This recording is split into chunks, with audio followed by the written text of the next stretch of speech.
When the world began, old stories, how did humans explain the very beginning? Before books, before writing, how did people explain the sky, the mountains, or even themselves? For thousands of years, long before any holy books were written, people told stories. These weren't just silly tales, they were deep attempts to make sense of everything. Imagine sitting around a fire at night, the stars a vast blanket above you. Someone would begin to speak, perhaps about a giant cosmic egg that cracked open, or a great mother goddess who birthed the universe, or a dark, watery chaos from which life slowly emerged. They were like early science or philosophy lessons. They tried to answer big questions. Why are we here? What happens after death? Why does the sun rise? It's like when you're a kid and something big happens, maybe a new baby joins the family, or you move. You ask questions like, where did the baby come from? Or why are we moving? Your parents tell you stories, sharing old memories. These stories help you understand big changes. Ancient humans did the same for the whole world. Their stories gave meaning to existence. So, when we look at these old stories, we're not just seeing myths from a forgotten past. We're seeing humanity's oldest hopes and fears, touching the first whispers of wonder humans ever felt. They remind us that wanting to understand our place in the universe is as old as humanity. A quiet hum in our hearts that never fades. It's a beautiful thought, really, how we've always reached for answers in the vast unknown. The first big rain, a global story. Have you ever stood outside just as a huge rainstorm began? That deep rumble, the sky turning a bruised purple, and then the first fat drops hitting the ground. It feels ancient, doesn't it? Like something powerful is happening, much bigger than us.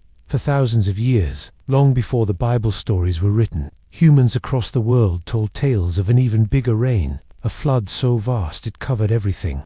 How could people from different parts of Earth, who never met, come up with such similar ideas? It's a real mystery. In ancient Mesopotamia, where writing first began, there were stories of a great flood and a hero building an ark. This was centuries before Noah's Ark was penned.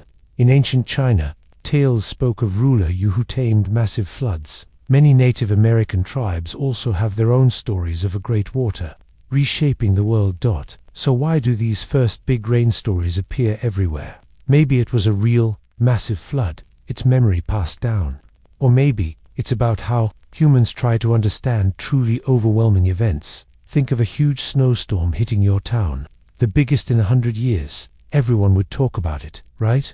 Your parents, your grandparents, your friends, they'd all have slightly different memories, but the core story, the massive snow, would be the same. That shared experience becomes a deep part of a community's history. These ancient flood stories are like that. They remind us that people long ago felt the same wonder and fear we do when faced with nature's power. They show us that humans, no matter where they lived, have always searched for meaning in the world's biggest mysteries. It connects us to a common human heart, trying to make sense of things. Stars that guided ancient sailors. Have you ever looked up at the night sky, far from city lights, and felt just how immense it is? Imagine feeling that vastness while floating on an endless ocean, with nothing but water around you. For thousands of years, long before maps or digital screens, those sparkling lights above were the only compass. Ancient sailors, brave and curious, didn't just see distant pinpricks, they saw a grand, moving map in the sky. People like the Polynesians, who traveled thousands of miles across the Pacific, or the Phoenicians, who sailed the Mediterranean, didn't have our modern tools. Instead, they learned the stars like you learn the streets of your hometown. They knew which stars rose and set in certain places. They watched how constellations shifted through the night and with the seasons. They understood that the North Star, Polaris, stayed in the same spot, a faithful beacon pointing north, always. This wasn't just science, it was a deep, quiet conversation with the universe, a profound trust in the patterns of the cosmos. Think about how you use a familiar landmark to find your way.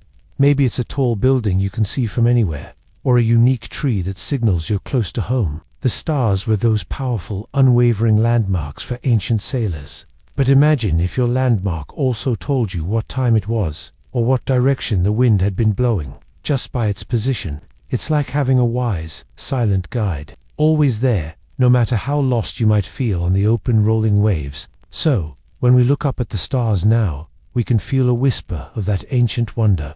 We connect to a time when humanity looked to the heavens, not just for beauty, but for survival, for meaning. The stars were their storytellers, their clocks, their faithful guides, and this reminds us that even in the biggest unknowns, there is always guidance to be found, if we only take the time to look up and learn. Why rivers mattered so much? Why rivers mattered so much? Have you ever stopped to think about water? Not just a drink, but all of it. Where did people get it thousands of years ago, long before our towns and pipelines? Imagine a world without taps, without even wells easily dug everywhere. This is why rivers weren't just important, they were everything. Think of rivers as the planet's silent veins, pulsing with life. For ancient people, these flowing waters were the source of almost all existence. You needed to drink, of course, but also, your food needed water to grow.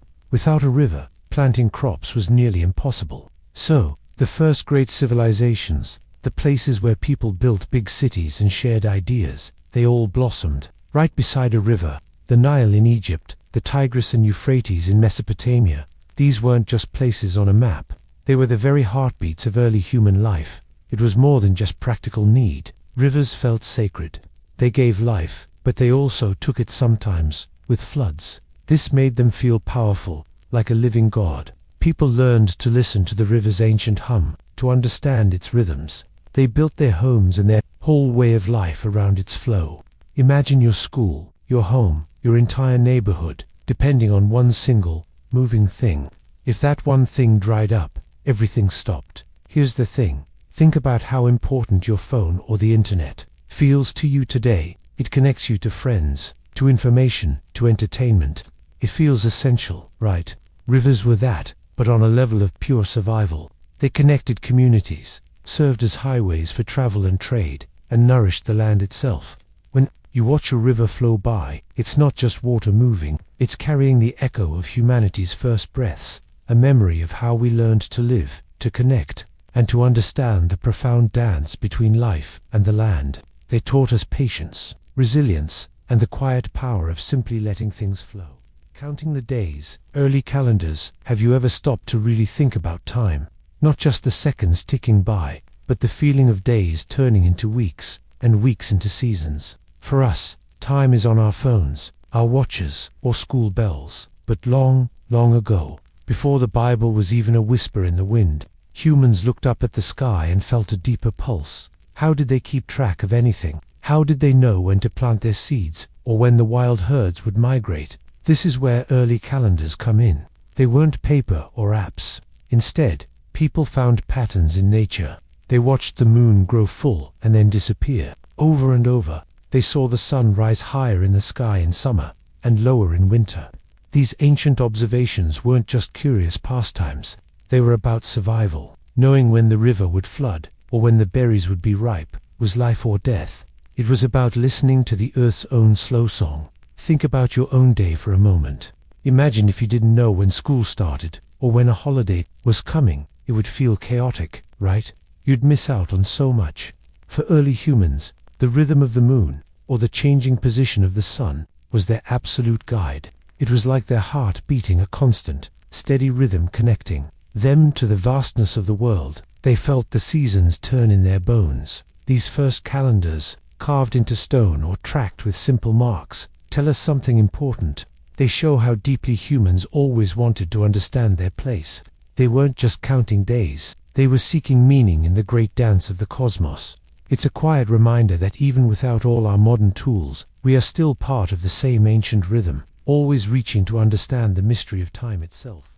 Making marks. The first written words. Have you ever left a note for someone? A simple sticky note saying, "Don't forget milk." Or maybe you've scrolled through old photos on your phone, seeing traces of who you were years ago. It's a quiet, everyday act, isn't it? But here's the thing. This deep need to record, to leave a mark, isn't new. It's as ancient as humanity itself. Before elaborate stories or grand poems, before what we recognize as writing, people felt this quiet tug. They wanted to count their sheep, track the moon's phases, or remember a great harvest. So, they made marks. A notch on a bone, a line drawn in the dirt, a simple symbol painted on a cave wall. These weren't fancy words, not at first. They were humble, almost whispers from the past. Imagine a hunter carving a line for each animal caught, or a farmer drawing a picture of the sun for each passing day. They weren't writing an essay. They were trying to hold on to something fleeting, to make time visible, to make sure a memory didn't vanish with the wind. Think about it like this. When you write down a to-do list for tomorrow, you're doing something deeply human. You're taking an idea, a thought, and giving it a physical shape so it can exist outside your mind. You're reaching across moments, from the you now to the you later. This simple act, this desire to extend our thoughts beyond our own breath, connects us to the very first humans who scratched a line onto a stone. It's a silent conversation across thousands of years, a shared human journey, and that's why it matters. Every letter you read, every word you speak, carries the echo of those first humble marks, connecting us all in a shared, ancient story of trying to remember and be remembered.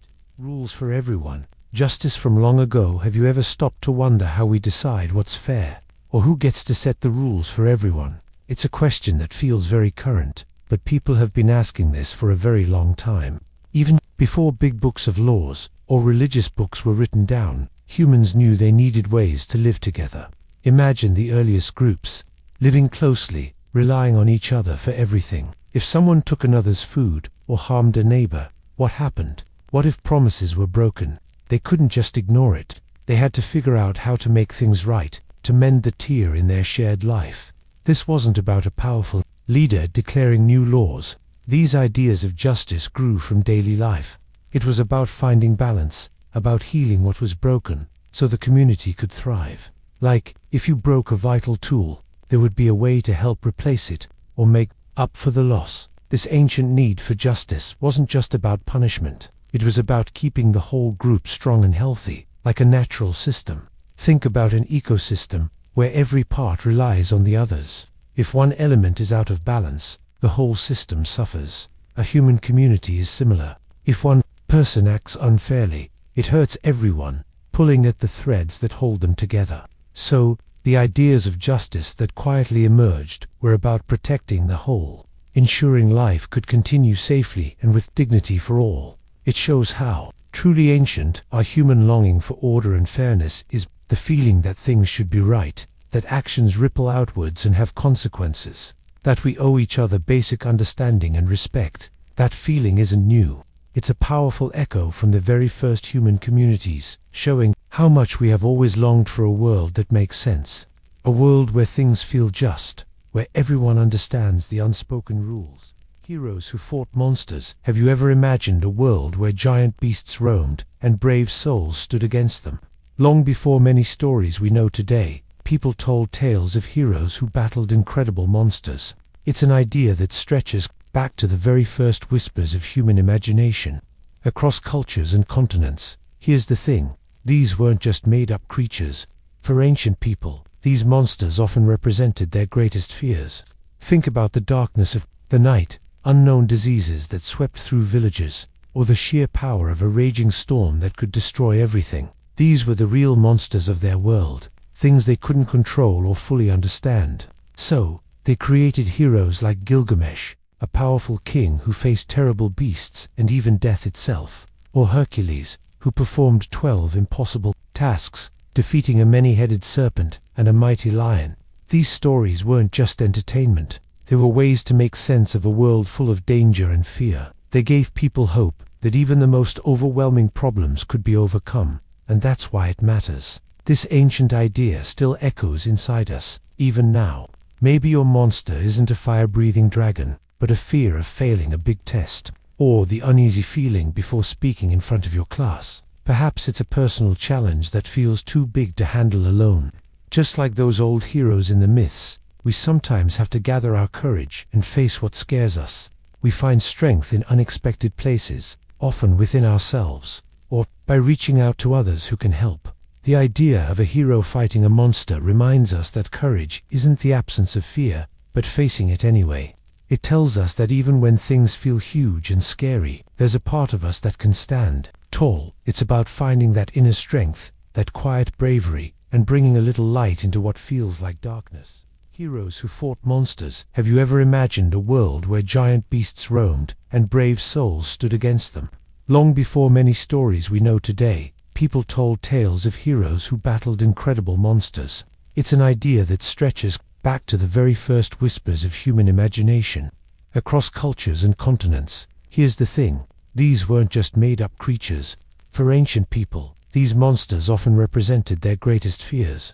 Think about the darkness of the night, unknown diseases that swept through villages, or the sheer power of a raging storm that could destroy everything. These were the real monsters of their world, things they couldn't control or fully understand. So, they created heroes like Gilgamesh, a powerful king who faced terrible beasts and even death itself, or Hercules, who performed 12 impossible tasks, defeating a many-headed serpent and a mighty lion. These stories weren't just entertainment, they were ways to make sense of a world full of danger and fear. They gave people hope that even the most overwhelming problems could be overcome, and that's why it matters. This ancient idea still echoes inside us, even now. Maybe your monster isn't a fire-breathing dragon, but a fear of failing a big test, or the uneasy feeling before speaking in front of your class. Perhaps it's a personal challenge that feels too big to handle alone. Just like those old heroes in the myths, we sometimes have to gather our courage and face what scares us. We find strength in unexpected places, often within ourselves, or by reaching out to others who can help. The idea of a hero fighting a monster reminds us that courage isn't the absence of fear, but facing it anyway. It tells us that even when things feel huge and scary, there's a part of us that can stand tall. It's about finding that inner strength, that quiet bravery, and bringing a little light into what feels like darkness. The path to the afterlife. Have you ever wondered what happens after we stop breathing? Is it just nothing? For thousands of years, long before the Bible was written, people pondered this exact question. They didn't believe life simply ended. Instead, many cultures imagined a journey, a pathway souls would take after death. This wasn't always about going to a good or bad place, like we often think about heaven or hell today. It was more about a transition, a passage from one kind of existence to another. Ancient Egyptians, for example, pictured a difficult journey through an underworld, with trials and gods. Mesopotamians spoke of a land of no return, a dusty, dark place, but still a destination. In many early cultures, this path might mean crossing a river, climbing a mountain, or sailing a starry sea. It was a journey each person would make, one often prepared for by the living. Think about how you move from one phase of your life to another. When you finish middle school and get ready for high school, it's a big change. You're still you, but your environment and challenges will be different. There's a path you follow, from one building to another, from one set of expectations to the next. It's a new chapter. That's a bit like how these ancient people saw the path to the afterlife, a necessary, deep new phase, full of its own steps. While we may never truly know what lies beyond, these old stories show us something important, the human need to understand the unknown. They remind us that for a very long time, people found comfort in imagining a path, a continuation, even when facing life's deepest mystery. It's a quiet thought, a gentle idea that maybe, just maybe, our journey doesn't truly end with our last breath. What the sun meant to people. Have you ever truly stopped to look at the sun? Not directly, of course, but just to feel its warmth on your skin, or watch how it paints the sky at dawn and dusk. For us, it's just there, a given. But for people, long, long ago, before books or even writing, the sun was everything. It wasn't just a big light in the sky. It was life itself. Imagine a world where the dark of night was truly terrifying. No electric lights, no street lamps, just shadows and unknown sounds. Then, each morning, the sun would rise, pulling the world back from the edge of darkness. It brought light so you could see, to hunt, to gather food, to build. It brought warmth. When the nights were cold and dangerous, it made the plants grow, which fed the animals, which fed the people. Without it, everything died. So, it's not hard to see why they thought the sun was special, even sacred. Here's the thing, your phone needs to charge every day, right? The sun was like the world's charger. Every sunrise was a new charge, a promise that life would go on. People saw its steady path across the sky and felt a sense of order, a rhythm to their days. They honored it, built massive stone circles to track its journey, and told powerful stories about its power and wisdom. And that's why it matters today. When you feel its warmth, you're not just feeling heat, you're touching something ancient. You're connecting with every person who ever lived and looked up with wonder and a deep sense of gratitude. The sun still gives us life, light, and a daily reminder of the steady, powerful force that keeps our world going, just as it always has. It whispers stories of beginnings, of hope, and of the simple, amazing fact of existence itself. The moon's quiet rhythm. Have you ever really seen the moon? Not just a bright light, but a silent watcher, changing shape night after night. It grows full, then shrinks, only to begin its journey again. This quiet rhythm, this steady coming and going, has always been there. Long before any written stories or holy books, people watched the moon. They didn't have clocks or calendars like we do, but they had the moon. They saw how it pulled the oceans, making tides rise and fall. They noticed its cycle matched things on Earth, like how plants grew, or when animals moved. So, they used the moon to mark time. It taught them about planting crops, the seasons, and when to expect rain or dryness. It was their first great teacher, whispering secrets about the world without saying a word. Here's the thing, we still live by rhythms today, even if we don't always notice them. Think about how your body knows when to sleep and when to wake up. It's like an inner clock, connected to the sun, yes, but also a tiny echo of that larger, ancient pulse. Just like the moon pulls the tides, there's a gentle pull within us, too. Maybe it's not physical, but it's about how we feel connected to bigger patterns, to the flow of life and change. The moon reminds us that everything has a cycle. Things begin, they grow, they fade, and then they begin again. It's a comforting thought, isn't it? That even when things feel chaotic or uncertain, there's always a quiet, predictable rhythm happening somewhere. The moon teaches us that change is natural, and that new beginnings are always just around the corner, waiting for their turn. It's a soft reminder that we are part of something much older and deeper than we can often imagine. Learning from animals, old ways. Have you ever watched an animal, truly watched it, and felt like it knew something you didn't? Like there was a quiet, ancient wisdom in its movements or its gaze. For thousands of years, long before we built cities or wrote down stories, humans looked to animals not just for food, but for lessons. They were our first teachers. Imagine a world with no classrooms, no textbooks. How did people learn where to find water, or which plants were safe, or when seasons would change? They learned by watching the creatures around them. A deer grazing peacefully showed which plants were edible. Birds flying south signaled winter. This wasn't just about survival. It was about understanding life's rhythms. It was a deep connection, as if animals held keys to the natural world. Think about a small spider. Without any blueprints, it spins an incredible, strong web. It knows how to catch, do, or signal a fly. Humans back then saw this natural genius everywhere. They saw the patience of a predator, the loyalty of a pack, a mother's gentle care. These weren't just behaviors. They were principles. They were lessons in patience, community, and instinct. And here's the thing, we still carry echoes of that learning. That gut feeling you get sometimes, that little whisper of intuition. It's a bit like the animal inside us, remembering those ancient ways of knowing. It reminds us that wisdom isn't always found in big books or loud arguments. Sometimes, it's found in quiet observation, in the humble recognition that we are part of a vast, knowing tapestry, connected to every living thing. And that can be a very calming thought. Healing herbs, nature's first aid. Have you ever wondered what people did when someone got sick or hurt, long before hospitals or even doctors existed? Imagine a world with no pharmacies, no quick pills to swallow when you feel unwell. For thousands of years, stretching back into the mists of time, long before any sacred texts were written, people found their cures in nature itself. The plants around them, the very leaves and roots of the forest floor, were their first aid kits. These early humans were incredibly keen observers. They learned which crushed leaves could stop a bleeding cut, which bitter roots could ease a fever, or which fragrant flowers could calm a worried mind and help with sleep. This wasn't just lucky guessing.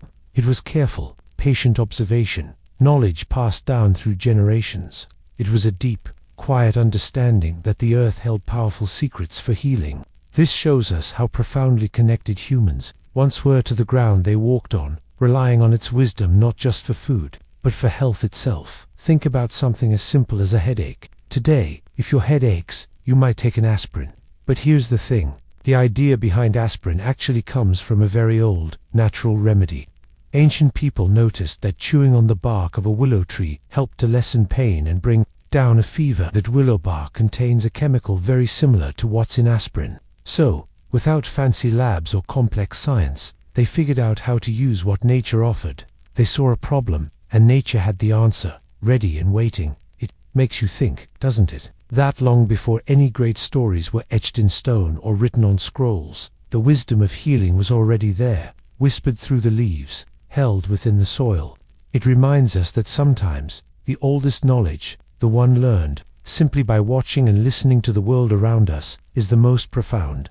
It tells us that healing isn't always something complicated we create in a lab. Sometimes, it's something simple we observe, appreciate, and respectfully use from the natural world. It's a quiet testament to the Earth's constant gift of life and recovery. Dreams as messages from beyond. Have you ever woken from a dream, feeling it held a secret, a whisper just for you? For thousands of years, long before written history, people looked to their dreams not just as random pictures in the night, but as profound messages. They believed these vivid journeys weren't just brain activity, but communication from another place, maybe from God's ancestors, or the very spirit of the world itself. Ancient civilizations across the globe shared this deep wonder. In ancient Egypt, priests acted as dream interpreters, seeing dreams as blueprints for the future or warnings from the divine. In Mesopotamia, people would even sleep in sacred places, hoping to receive guidance from the gods in their slumber. They saw dreams as a thin veil between their world and the mysterious unknown, a place where wisdom could break through. It wasn't just about fortune-telling. It was about understanding life's deeper currents, finding meaning in the quiet hours of night. Think how sometimes when you're stuck on a problem, maybe a tough math question or figuring out a friendship, the answer suddenly pops into your head when you least expect it, sometimes right after you've slept. Or consider how our minds work, processing things we might not even notice when we're awake. Your brain is always sorting, always connecting dots. Dreams, in a way, are like your mind's personal silent movie. But for ancient people, that movie wasn't just your mind talking to itself. It was the universe talking to you. So, as we drift off to sleep tonight, maybe we can pause and consider what might be stirring in that quiet, dark space. Perhaps there's still something profound to learn from those shifting images and feelings that visit us. Maybe the whispers from beyond aren't always loud and clear, but gentle nudges, helping us connect to something much older and bigger than ourselves. Building big pyramids and ziggurats. Have you ever wondered why we build things that reach for the sky? What is it about humans that makes us want to stack stone upon stone, brick upon brick, until we create our own mountains? Long, long ago, even before the stories of the Bible were written down, people in places like ancient Egypt and Mesopotamia felt this deep urge. They built massive structures, so tall and imposing, they still stand thousands of years later. These were the pyramids in Egypt and the ziggurats in Mesopotamia. You can think of them as artificial mountains, built by hand. They weren't just big, they were deeply meaningful. The Egyptians built pyramids as grand tombs for their pharaohs, believing these rulers would journey to the afterlife. It was a way to honor the dead, yes, but also a way to connect the earth to the heavens, guiding souls upwards. In Mesopotamia, ziggurats were towering temples, staircases to the gods. People climbed them to feel closer to the divine, to offer prayers. From high places, both were about reaching beyond the everyday, trying to touch something sacred or eternal. It's like when you're working on a really big project for school, maybe something that takes weeks, like building a complex model or writing a long research paper. You put in so much effort, so many hours. When you finally finish it, there's this feeling, right? A quiet pride. It's not just about getting it done. It's about having created something lasting, something that shows your dedication and your dreams. That feeling, that desire to leave a mark, to make something important and beautiful, isn't new. The people who built these ancient wonders wanted their efforts to echo through time. They didn't know what the future held, but they poured their beliefs into every stone. Looking at a pyramid or a ziggurat today, we can still feel that echo. It's a quiet reminder that humans have always looked up, always dreamed of touching the vast unknown, and always sought to leave a piece of themselves behind, carved into the very landscape of the world. The wheel that changed everything, the wheel that changed everything. Have you ever stopped to truly feel the quiet genius of a circle? Not just any circle, but the enduring idea of a wheel. It seems so basic to us now, doesn't it? Something we see every day, on cars, bikes, even office chairs. But long before sacred stories were written, or great pyramids began to rise, people used this simple, round shape, and it gently, but completely, shifted the entire world. Imagine a time when moving anything heavy meant dragging it, slowly, painfully, inch by inch, across rough earth. Every journey a burden, every load a struggle. Then, a quiet spark of insight must have ignited. Perhaps someone watched a fallen tree trunk roll effortlessly downhill, or a round stone spin under their foot. They didn't just see an object turning. They saw a solution, a promise of less effort. The wheel wasn't just a physical object made of wood or clay. It was a thought, a sudden, bright flash of human ingenuity that whispered, what if we could move things without this crushing effort? This humble invention allowed our ancestors to travel farther, to carry immense amounts of food, and to gather materials for structures far grander than they'd ever dreamed. It made life flow differently, speeding up trade, allowing ideas to spread like ripples across a calm pond. It quietly linked isolated villages, drawing the world closer together, piece by careful piece. Here's the thing, the wheel is about more than just physical movement. It's about how one truly powerful idea can spin outwards, touching and shaping every part of life. Think about the tiny gears inside a watch, or the complex machinery that builds our modern world. They are all wheels, working together, each one turning the next, creating smooth motion. Or consider the very concept of cycles in our natural world, the water cycle that brings rain, the changing seasons that guide farming and growth. It's that same circular idea, always returning, always moving forward, creating a steady rhythm. It quietly shows us how something so fundamental, once truly understood, can unlock possibilities beyond what we first imagine.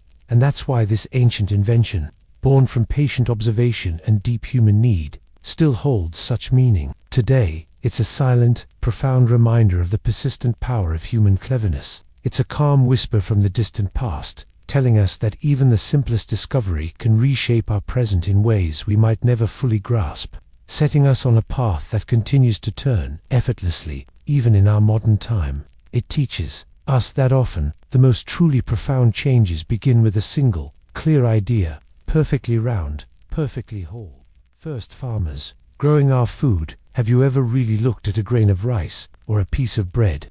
We grab food from shelves without thinking much. But imagine a time, long ago, when no one planted anything. For thousands of years, humans just found their food. They hunted, gathered berries, dug for roots. Life was a constant search, always moving. Then, something shifted. People started to notice things. A seed dropped near a camp might grow a new plant. They saw how some plants liked certain soils or water. So, the idea grew. What if we didn't just find food, but helped it grow? This wasn't a quick change. It took patient observation of the Earth's rhythm. There were failures, disappointment, then breakthroughs. They learned to farm. Here's the thing. Farming wasn't just about more food. It changed everything. People could stay in one place. They built homes, villages, then towns. They started to think differently about time. Before, time was about passing days. Now, it was about seasons, waiting for harvest, planning for next year. It was a new way to live, a deep trust in life's cycles. Think about learning to play an instrument, like a guitar. You don't just pick it up and play a song perfectly. You start with one note, then practice, building little by little. It takes patience, effort, and a belief that something beautiful will grow from your hands. This is a bit like those first farmers. They planted a tiny seed, not knowing what would come, but trusting the process, trusting the slow, quiet miracle of growth. So, when we look at fields today, it's more than just crops. It's a deep whisper from our past. It's a story of patience, of working with nature, not against it. It's about planting a seed of hope, understanding that life unfolds in its own time.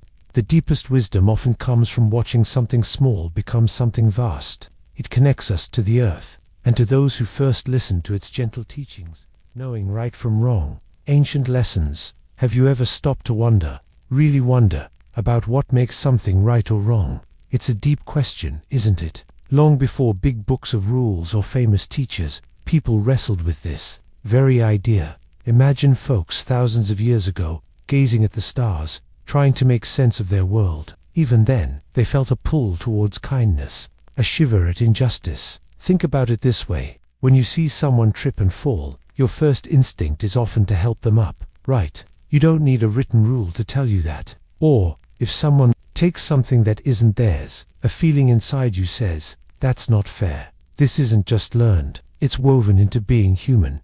Ancient people, from first towns by great rivers to tribes roaming vast plains, developed their own ways of understanding good and bad. They saw how a community thrived when people were honest and helped each other. They noticed how trouble brewed when selfishness took over. They didn't have detailed laws on scrolls yet, but they understood balance. Here's how it works. Kind of like how a plant knows to grow towards the sun. It's an innate sense. If you're playing a team sport, you just know it feels wrong if one person cheats, even if there isn't a referee right there. Your inner compass points to fairness. It's like gravity for human behavior, a fundament force, always pulling us. So, here's the thing. The quest to understand what is good, what is fair, isn't new at all. It's a journey humanity started ages ago, etched into our shared story. It reminds us that these quiet understandings, these ancient lessons of kindness and honesty, are still very much alive within us today. They connect us across all time. The soul's journey. What lives on? Have you ever stopped to wonder, truly wonder, what happens to us after our time here is done?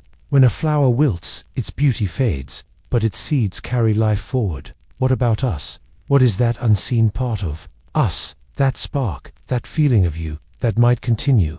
Long before written stories or giant stone temples, people all over the world felt something deep inside. They saw life everywhere in the wind, the rivers, the rustling leaves, and they sensed that something powerful, something eternal, lived within living beings too. They called it many names: spirit, breath, essence, or soul. It wasn't just a thought. It was a deep knowing that a part of us, the part that feels and loves and dreams, might not simply vanish like smoke. Think about a powerful song you love. The musician finishes playing, the concert ends, but does the song disappear? No, it lives on in recordings, in memories, in how it makes you feel. The song's essence, its energy, stays with us, ready to be called back. In a way, that's how many ancient cultures thought about the soul. It's not a physical thing you can touch, but an energy, a unique pattern of who you are, that might simply change form or move to another place we cannot see. Many believed this. Journey of the soul was a path, sometimes to a peaceful resting place, sometimes to be reborn into new life. It offered comfort, a way to understand the mystery of ending and beginning. This idea reminds us that every moment, every kind word, every curious thought contributes to the unique energy of who we are. And maybe, just maybe, that energy continues to ripple out into the world long after we're gone, connecting us all in ways we are still learning to understand. Family first. The oldest bond. What's the very first thing you think of when you truly feel safe, truly seen? For most of us, that deep sense of comfort is tied to people, the ones who know us best, who have been there through everything. This powerful, unspoken pull towards family, this idea of us against the world, isn't new at all. In fact, it's one of the oldest, most fundamental ideas woven into human experience. Before towering cities rose, before stories were written, and long before anyone thought of laws or religions, humans lived in small groups. Survival wasn't a guarantee, it was a daily challenge. People relied on each other, completely. A family wasn't just a nice thing to have, it was essential. It was shelter from the harsh weather, hands working together to find food, and protection from dangers in the wild. Imagine being out in a vast unknown world, knowing your small group, your kin, was the only thing standing between you and the uncertainty. This ancient bond wasn't just about sharing a name, it was about the very breath of life itself. It was about seeing your own journey reflected in another's eyes, knowing you belonged. Think about it this way. When baby sea turtles hatch on a dark beach, they don't need a map. They feel an instinctive, powerful urge to crawl towards the ocean. It's a drive wired deep inside them, a blueprint for survival. In a similar way, the need for belonging, for fierce connection within a family, is wired into us. It's part of our oldest programming, a feeling far deeper than any written rule. It's the quiet comfort you find with people who just get you, without needing a single word. That shared history, that silent understanding, that pure desire to protect your own. It's a feeling as ancient and enduring as humanity itself. So, when we consider ideas that predate even the oldest scriptures, we're looking at these most basic, universal truths. The importance of family isn't just a lesson we are taught. It's a truth we feel in our bones. It's a calm, powerful whisper that echoes through all of time, gently reminding us of where we truly come from, and why we will always need each other. It's the very first lesson in love and loyalty, etched into our hearts long before any scrolls were ever penned. Giving thanks. Harvest festivals. Have you ever felt truly, deeply thankful for something simple? Maybe for a warm meal after a long, cold day, or for the quiet comfort of your own bed.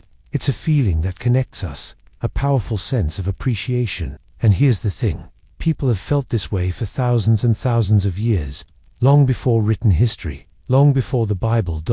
Think about harvest festivals. These weren't just parties.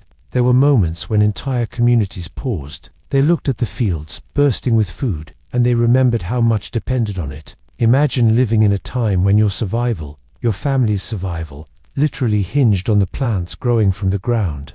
If the crops failed, people starved. So, when the harvest came in, when the barns were full, it wasn't just a good year, it was a miracle. It was life itself, handed to them by the earth, by nature, by whatever greater power they believed in. This wasn't about money or possessions. It was about raw, fundamental survival. It was about the difference between life and death. You know that feeling when you've worked really hard on a project for school, maybe stayed up late, and then you get that amazing grade, the sense of relief and accomplishment. Now multiply that by 1,000. That's a bit like how people felt when the harvest was secure. All their hard work, all their hopes, paid off. The earth had provided. So they gathered, they shared, they feasted, they offered thanks, not just in words, but in action, in community. These rituals, these ancient ways of giving thanks, remind us that the simple act of receiving sustenance, of being fed, has always been a profound and sacred experience. It teaches us to notice the gifts around us, to appreciate the simple things that keep us alive, and to never forget where our true blessings come from. Even today, when food is usually easy to find, that ancient feeling of gratitude for life itself, for the bounty of the earth, is still a vital part of what makes us human.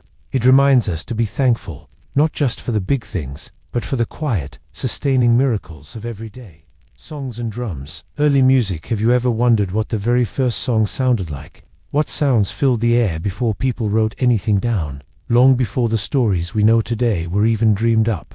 Here's the thing. Music wasn't invented recently. It's as old as human feelings themselves. Imagine our earliest ancestors, living in caves or under open skies. They didn't have instruments like guitars or pianos, but they had something just as powerful: their voices, their hands, and the world around them. The first music likely started with rhythm. Think about your own heartbeat, steady and strong, or the sound of footsteps, a natural beat.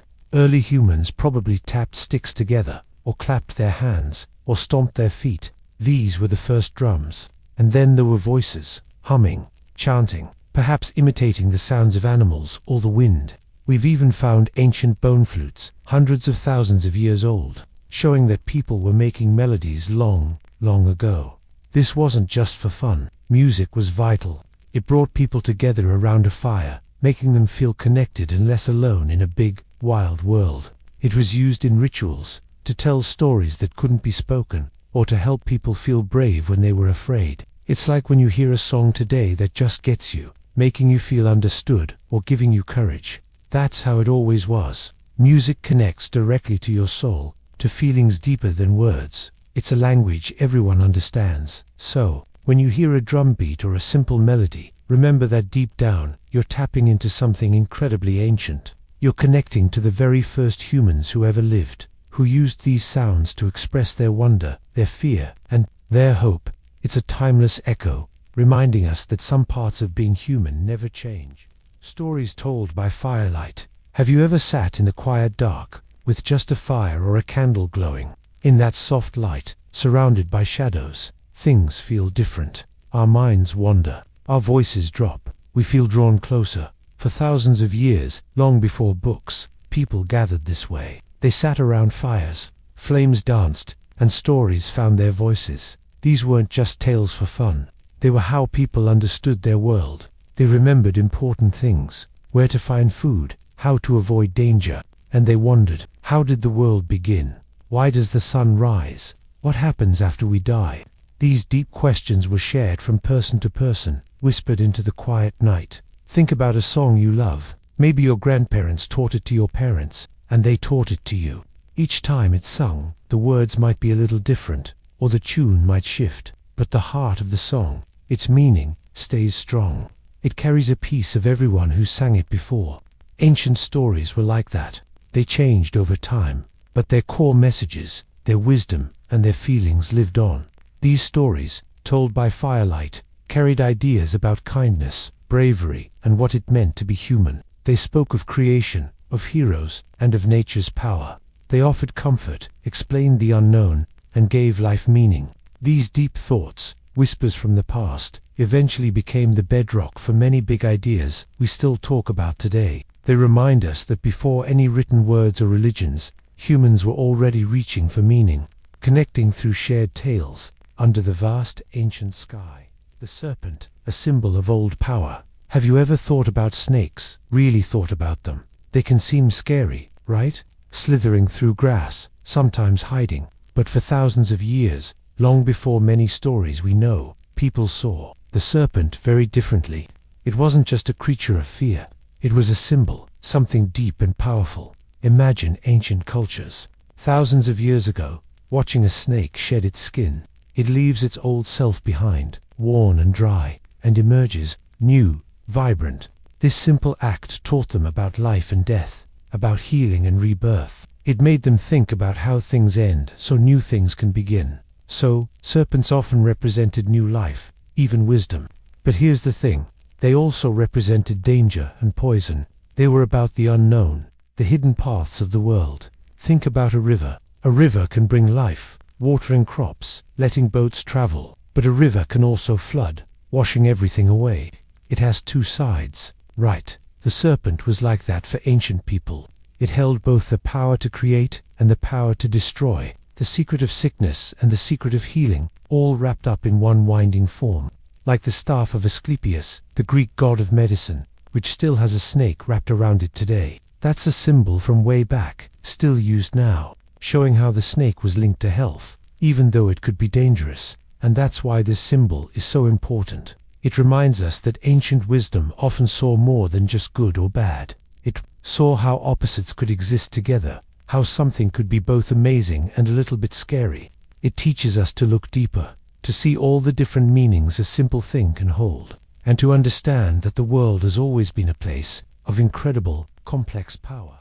Trees of life, connecting worlds. Have you ever stopped to really look at a very old, huge tree? The kind with deep roots and branches that reach way up into the sky. Doesn't it feel like it's connecting different worlds? Here's the thing.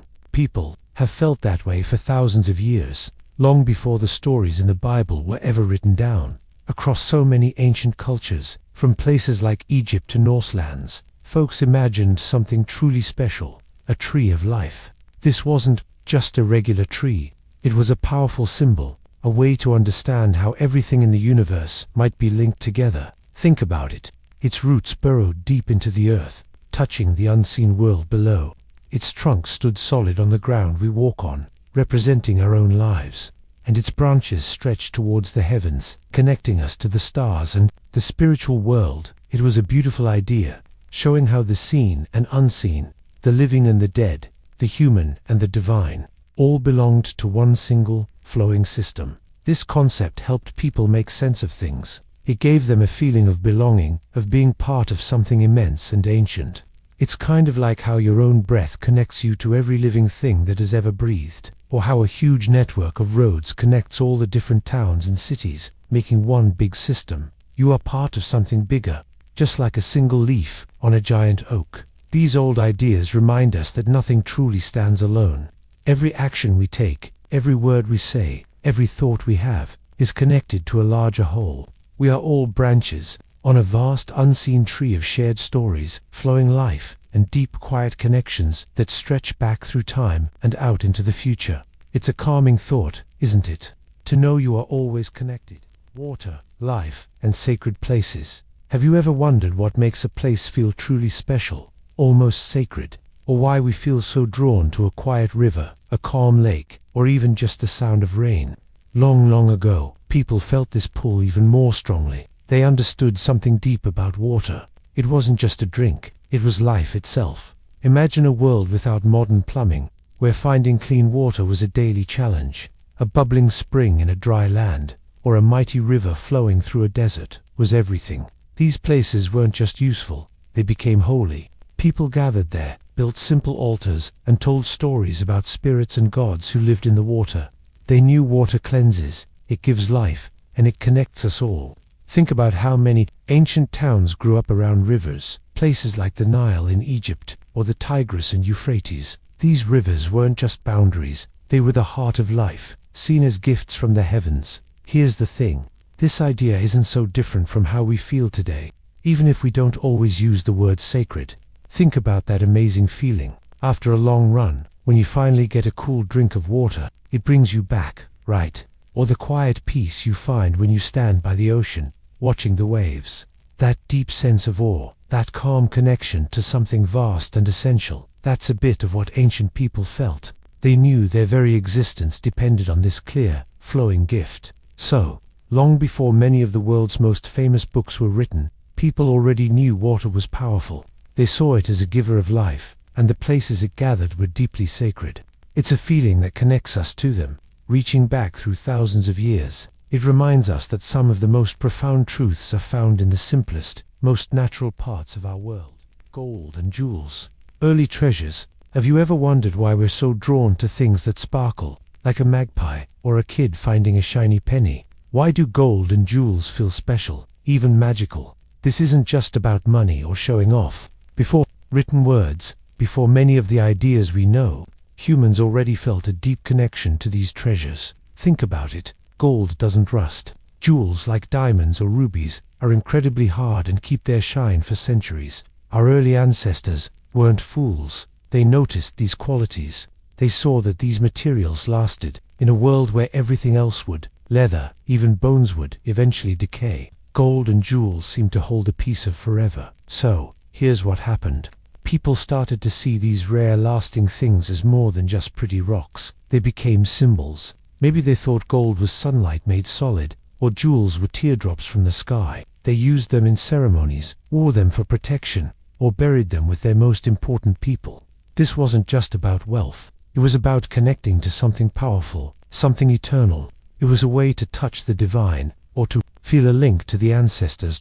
It's like how you might keep a small, smooth stone from a special trip. It doesn't cost anything, but it holds a memory, a feeling.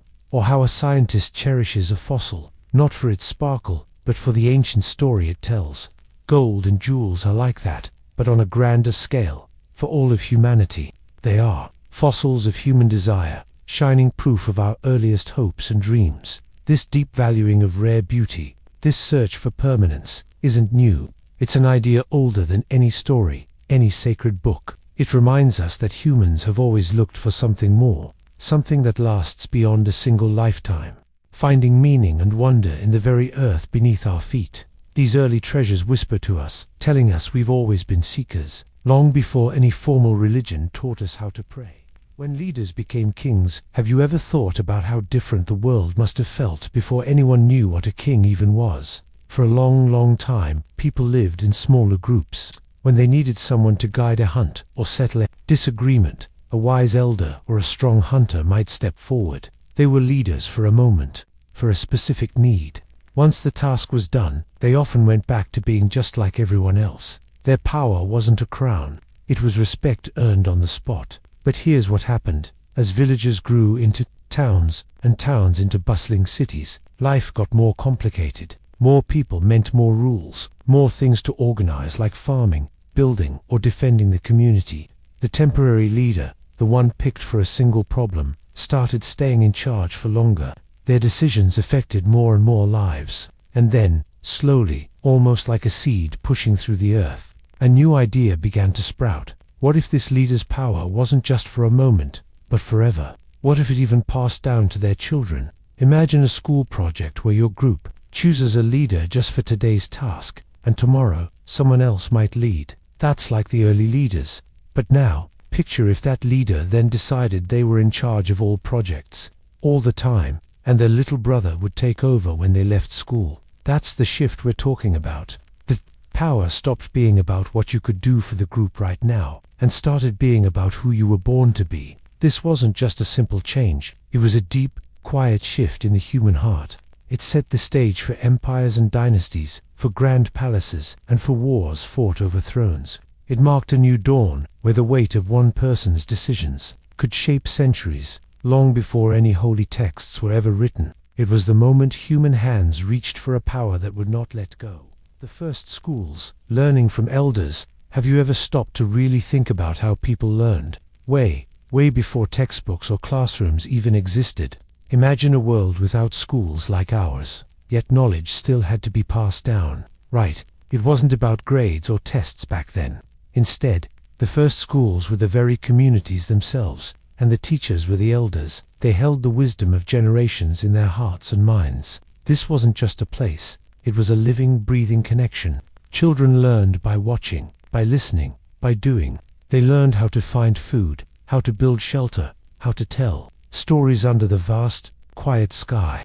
They learned about the changing seasons, the patterns of the stars, and the subtle language of the forest. Here's the thing, they also learned what it meant to be human, to be part of a group, to respect the earth. Think about learning to ride a bike. You don't usually read a book first, do you? Someone, maybe an older sibling or a parent, walks beside you, holds the seat, encourages you. They show you, they guide you, they let you fall a few times.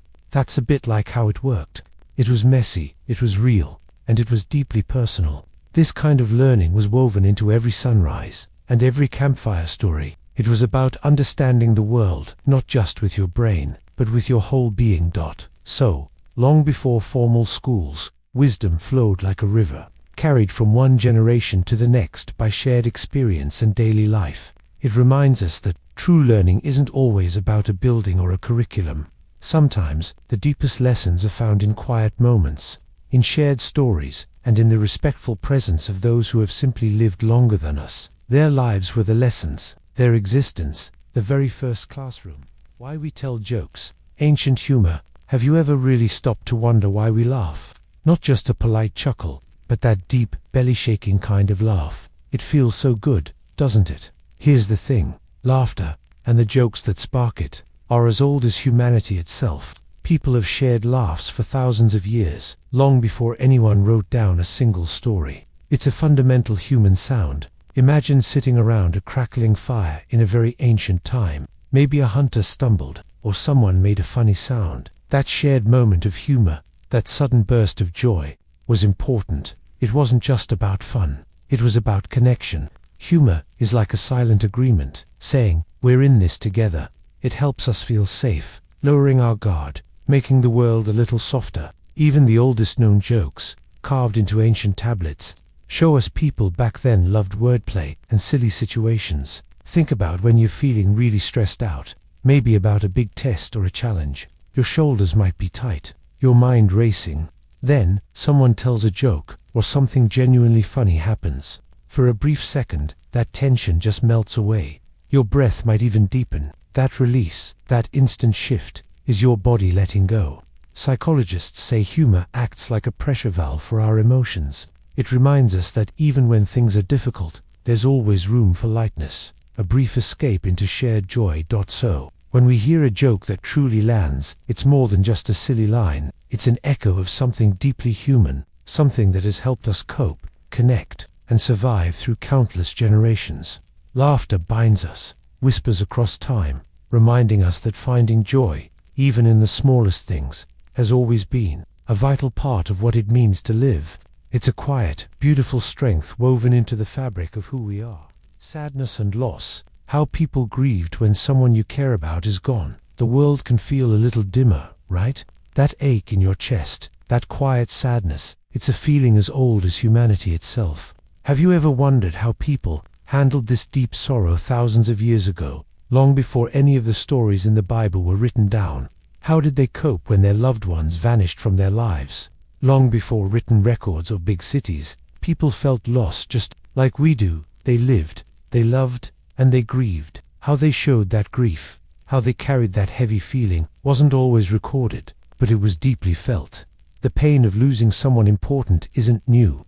It's a part of being human that connects us across all of time.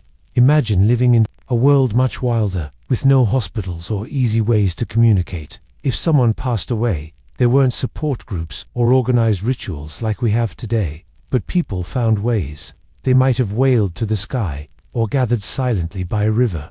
They may have carved simple figures, or carefully buried their dead with items they valued.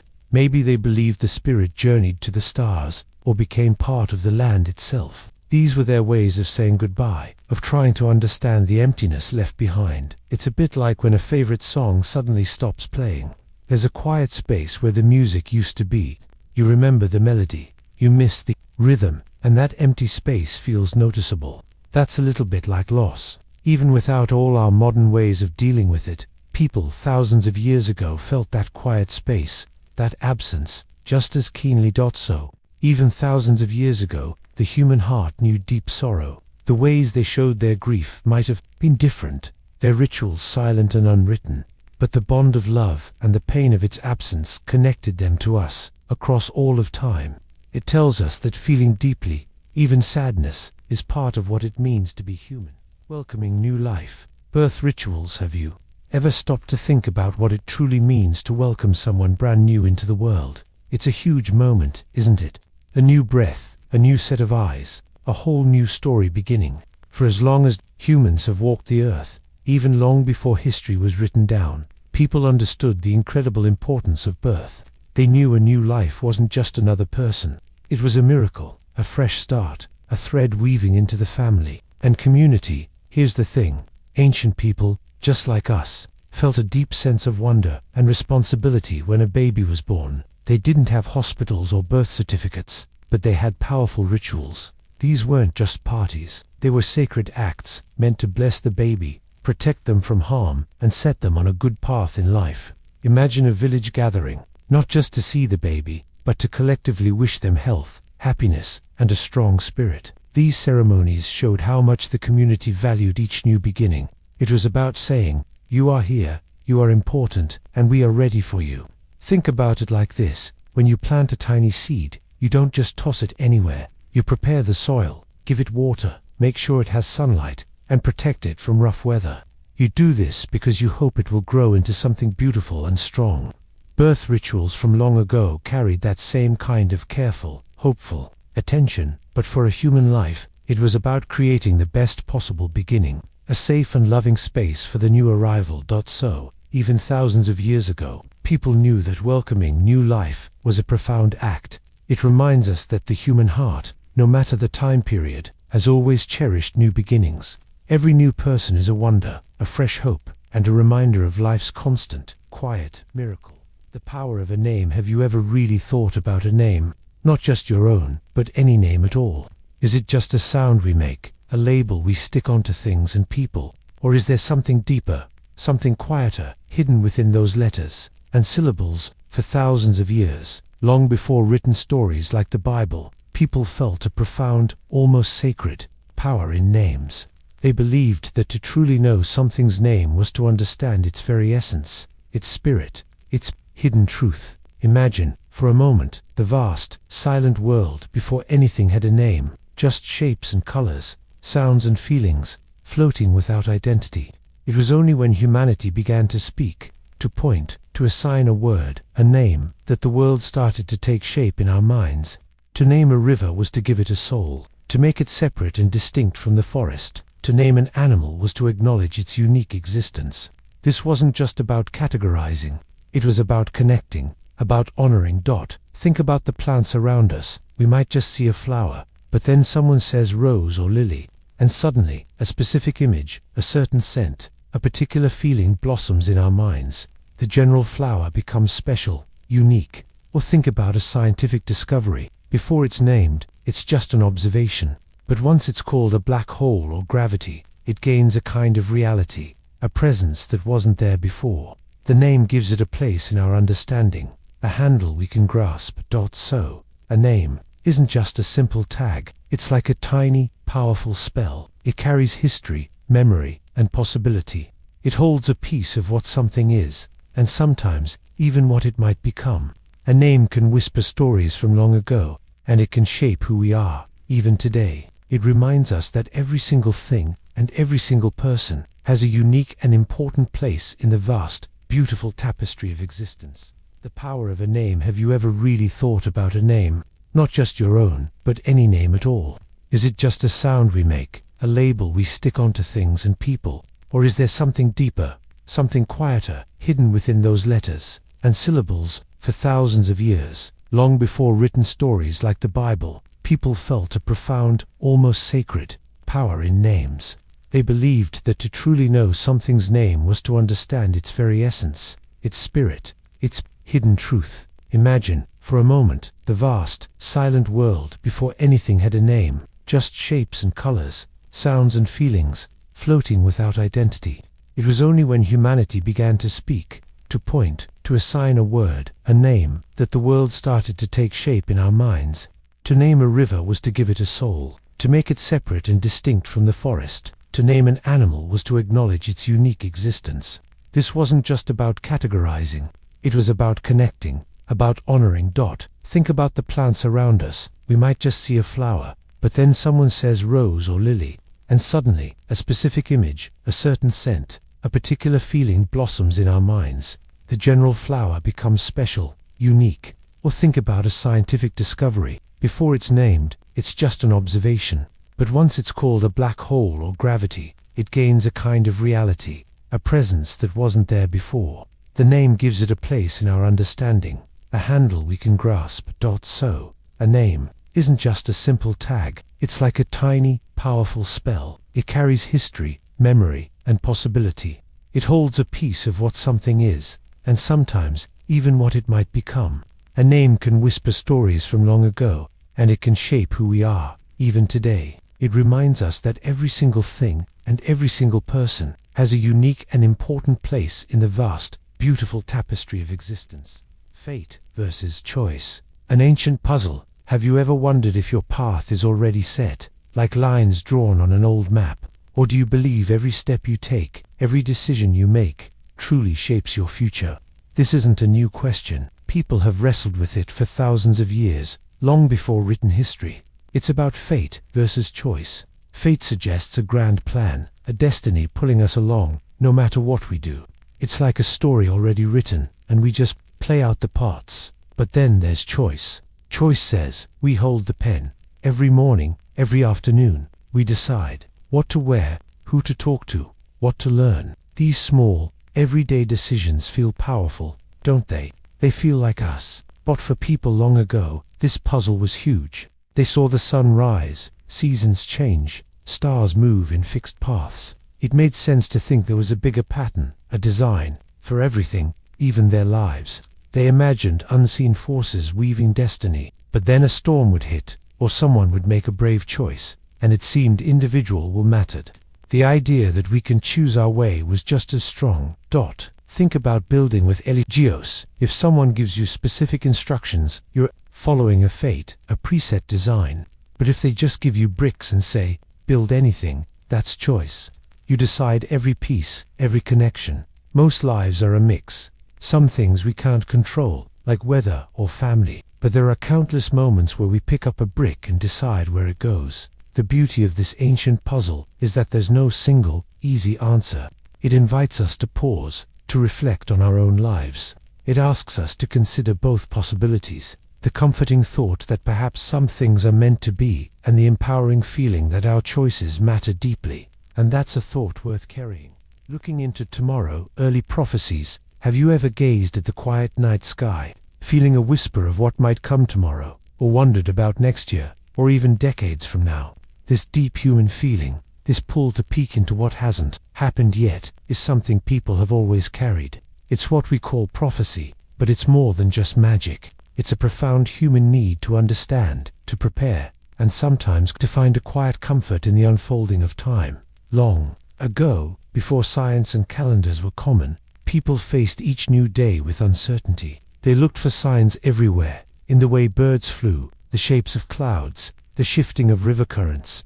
These weren't just random guesses. They were careful observations, attempts to find patterns, to make sense of a world that felt vast and unpredictable. Early prophecies were often about survival. Will the rains come for our crops? Will the winter be harsh? This urge to look forward, to guess what was coming, existed in every culture, long before holy books. It was humanity's first forecast, born from hope and fear. Think about it like this. When you watch your favorite show, you often try to guess what will happen next. You use clues from what you've seen to predict the ending.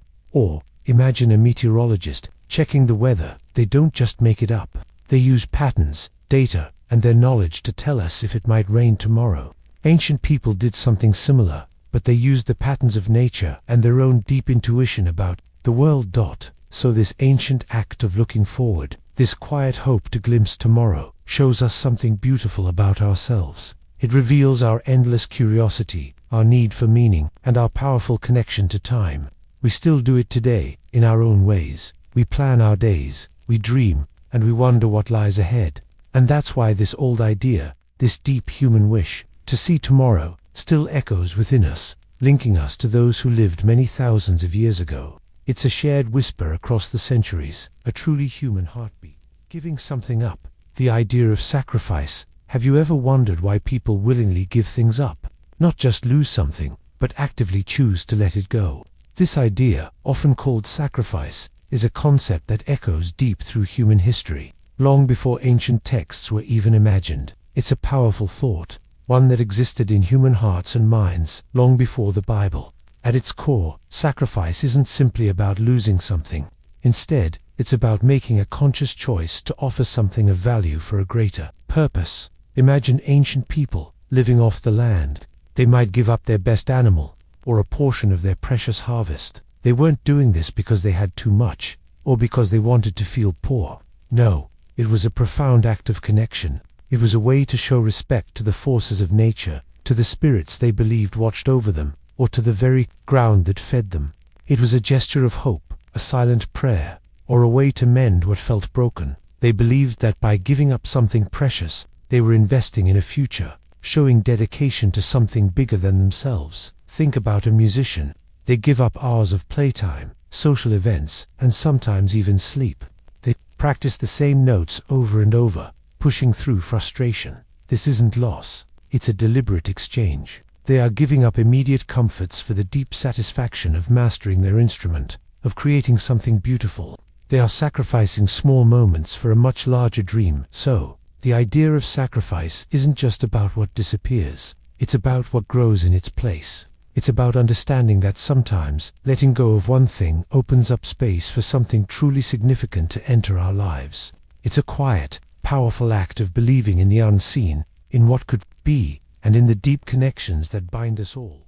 Finding peace, ways to forgive. Have you ever felt a heavy knot in your stomach, a sharp jab of hurt or anger that just wouldn't go away? Maybe someone said something unkind, or acted in a way that truly disappointed you. That feeling, that deep ache, can linger, darkening your days, making everything feel a bit heavier. But here's the thing. Forgiveness offers a way to loosen that, not to lift that weight from your shoulders. It's important to know that forgiveness isn't about saying what someone did was okay. It's not about excusing their actions or pretending they didn't happen. Instead, forgiveness is a powerful choice you make for yourself. It's about letting go of the anger and resentment so you can be free. Think about people in ancient times, long before our modern world, even before books like the Bible were written. They grappled with the same human pains, across different cultures, from early thinkers in Greece to wise elders in tribal communities. The idea of releasing grudges was understood as a path to peace. They knew that clinging to hurt was like trying to carry a heavy, invisible burden everywhere. Here's an analogy. Imagine you've eaten a really sour lemon. Your face puckers, your mouth waters, and that sharp taste stays with you. Holding onto resentment is a bit like holding on to that sour taste. You keep replaying the moment, re-feeling the sting. But forgiveness, it's like rinsing your mouth out. allowing a fresh taste to come in. You don't forget the lemon, but you stop letting its sourness control your present. It's a quiet decision to stop letting the past keep its grip on your feelings today. So, forgiveness is a gentle act of strength. It's a way to heal your own heart. It lets you step out of the shadows of past wrongs and into your own light. It's about creating space for calm in your mind, choosing peace over a continuing battle within yourself. And that, in its own way, is a quiet kind of freedom. The idea of a guardian spirit, have you ever felt, even for a moment, like someone or something unseen was watching over you? Maybe a quiet caution when you were about to do something risky, or a comforting presence when you felt alone. This feeling, this deep human desire for protection and guidance, is incredibly old. It stretches back further than history books can easily track. Long before the world's most famous stories were written down, ancient people, across different lands and times, often believed in guardian spirits. These weren't always gods, but rather unseen helpers, guiding forces, or protectors tied to a person, a family, or even a place. Think of it this way: if you lived thousands of years ago, facing dangers like wild animals or harsh weather, it would make sense to imagine a watchful presence. This belief gave comfort. It offered hope.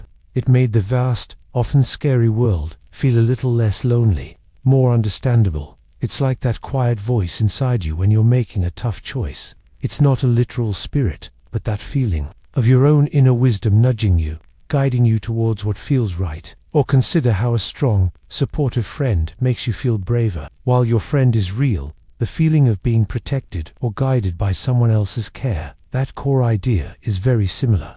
It's about knowing you're not entirely alone in facing life's challenges. So, the idea of a guardian spirit isn't just an old belief, it's a reflection of something truly human, our need for safety, for direction, and for the deep comfort that comes from feeling connected to something larger than ourselves. This timeless idea speaks to a shared human experience, a quiet longing for gentle guidance through the journey of life. Journeys to faraway lands. Do you ever gaze out, wondering what lies just beyond the edges of what you know? What if the map ended right past your town? For thousands upon thousands of years, long before the tales written in the Bible were even spoken, humans felt this deep, ancient pull. They didn't have cars, or trains, or even proper roads, but they traveled. They walked immense distances, sometimes for generations. They sailed simple boats on vast, unknown oceans. Here's the thing, they weren't just searching for food or new land, they were searching for connection, for understanding, for new ways to live. Think about it. Every journey was a chance to learn, a chance to share. Someone from one valley might meet someone from another, far-off place.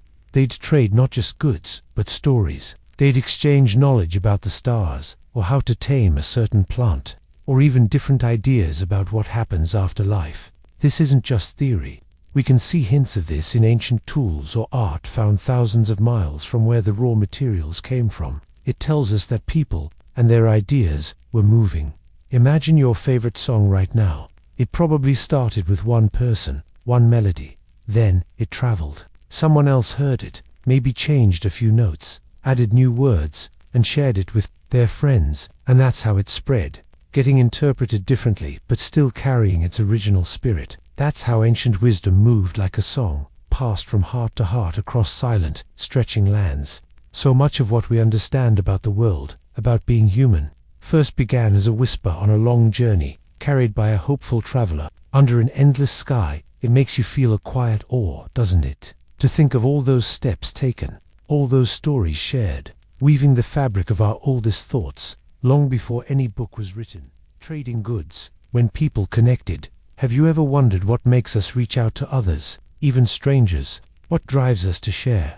Long before anyone wrote down laws or ancient stories, people connected through a simple idea: trading goods. It's more than just swapping items. It's about a deep, human need to connect. Imagine living in a time when you grew corn, but had no tools, and someone nearby had great tools, but their land couldn't grow food. What would happen? You'd talk, you'd trade, you'd offer your corn for their tools. This wasn't just smart, it was the very start of how humans built communities. This idea isn't new at all. It's older than ancient cities, older than any written record.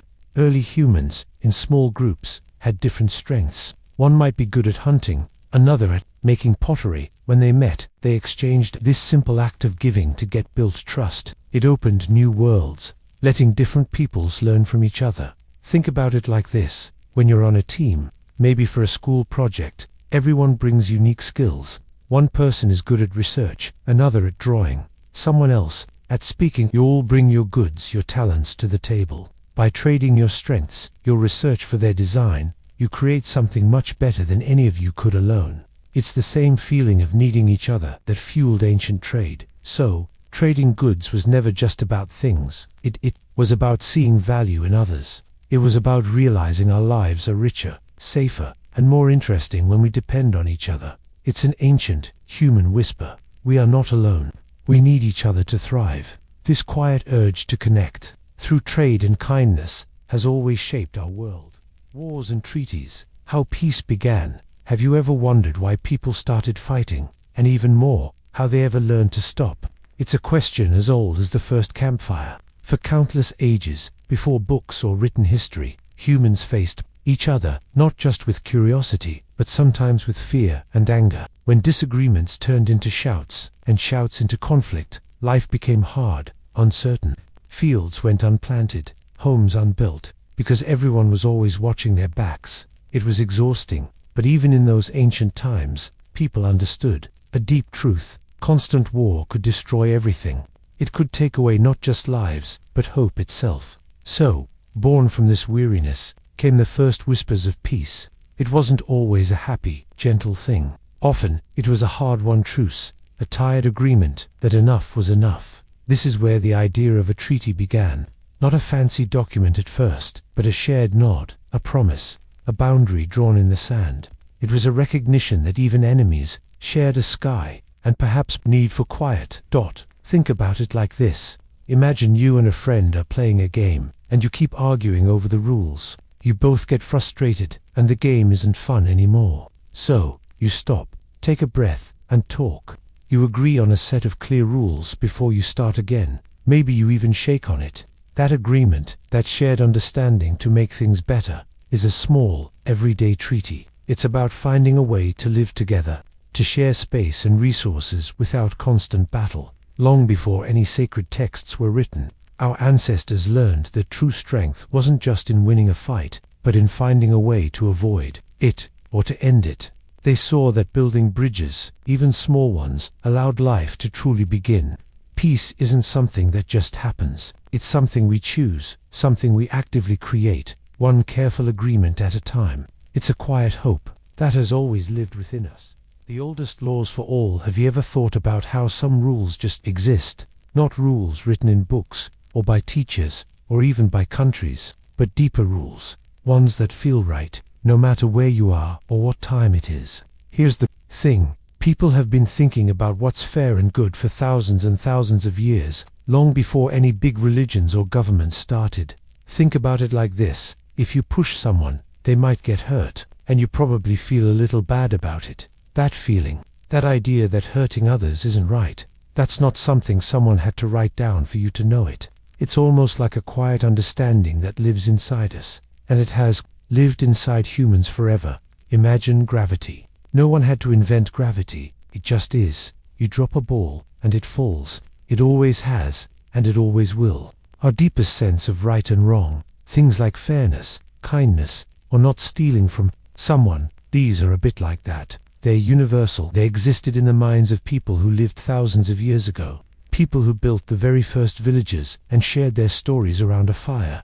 Just as these feelings exist in your mind today, they aren't about specific beliefs, but about how humans just naturally know how to get along, how to build a community. So, when you feel a pang of unfairness, or a warm feeling when you help someone, you're not just experiencing a modern idea, you're touching into something ancient, a very old part of being human that connects us all. It reminds us that even across vast stretches of time, some truths about how to live well together have always, quietly, been understood.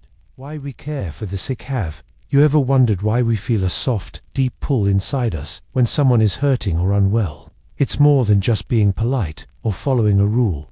This quiet urge to help is very, very old. It's part of who we are, Deep down.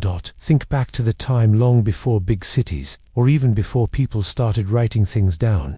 Long before the Bible or other ancient holy books were even thought of. Early humans lived in small groups. Life was incredibly tough. If someone got sick or was injured, they couldn't hunt for food, or gather berries, or protect the group.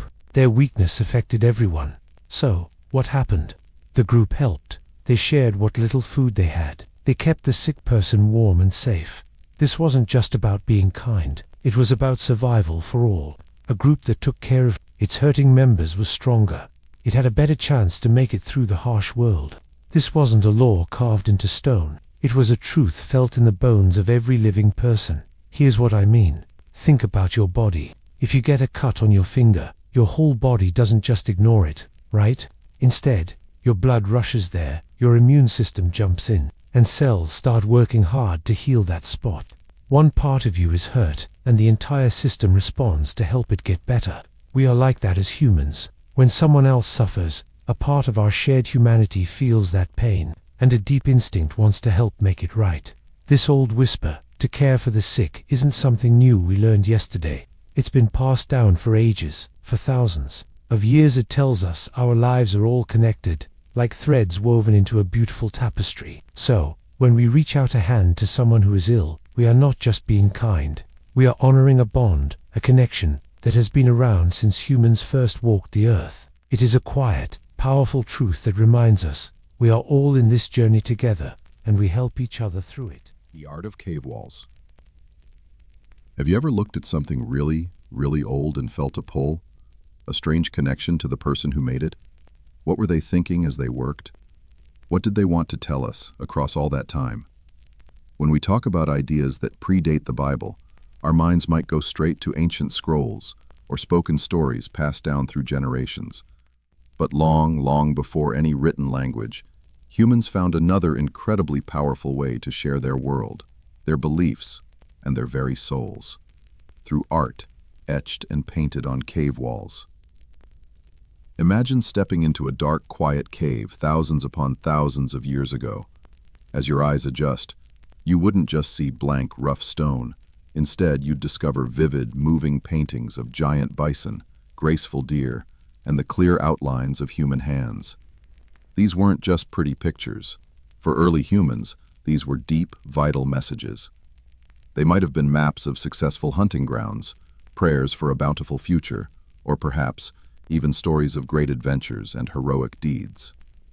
They used the rough textures of the rock, the natural curves and shadows of the cave, to bring their world vividly to life.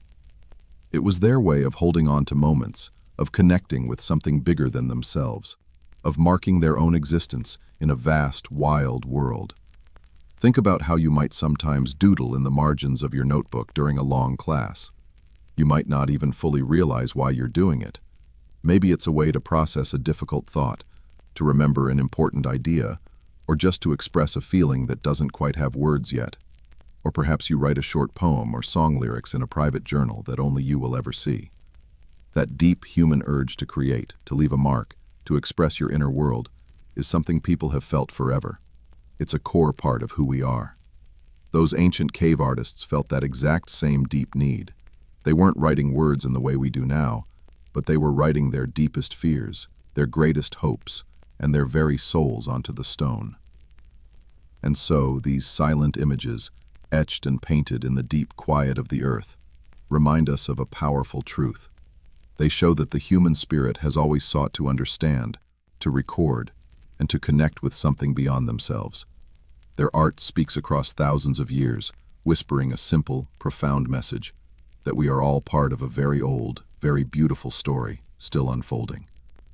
We are connected to them by that shared, timeless need to create and to be seen, even in the quietest, deepest places, long after the artists themselves are gone. The first tools, making life easier. Have you ever thought about what it means to make life easier? To look at a difficult task and wonder, isn't there a better way? Long before written history, long before big cities or complex belief systems, humans started asking that very question. They picked up a rock. Not just any rock, but one that fit their hand, one with an edge. Suddenly, that rock wasn't just a rock anymore. It became a hammer. It became a knife. It became a tool. This wasn't just about physical strength. This was about an idea, a quiet, profound whisper in the human mind. I can change my world. It was the dawning of intention, the first clear signal that we weren't just reacting to nature, but subtly, slowly, beginning to shape it. Imagine the small spark of insight, when a rough stone, sharpened just so, could cut through tough hide faster or break open a nut more easily. Think about your own backpack. You carry books, a tablet, pens. Each one is a tool, built to make learning, communicating, or organizing simpler. Your smartphone, for instance, isn't just for calls. It's a tool that extends your memory, your reach, your ability to learn about anything in seconds. It frees up your mind from needing to remember every fact, so you can think about bigger things, connect with people, or create. That same deep desire to ease effort, to gain time, to explore new possibilities, began with the very first hand axe. It tells us something fundamental about being human, this quiet yearning for progress, for a life less hard. Tools were our first silent poems, our earliest dreams made real. They showed that even in the vast wilderness, we yearned to make our mark, to build, to dream of a tomorrow that felt a little bit kinder. It's a humbling thought, isn't it? That the deepest root of our innovation comes from a simple wish to make things a little easier. The first tools, making life easier. Have you ever thought about what it means to make life easier? To look at a difficult task and wonder, isn't there a better way? Long before written history, long before big cities or complex belief systems, humans started asking that very question. They picked up a rock, not just any rock, but one that fit their hand, one with an edge. Suddenly, that rock wasn't just a rock anymore. It became a hammer.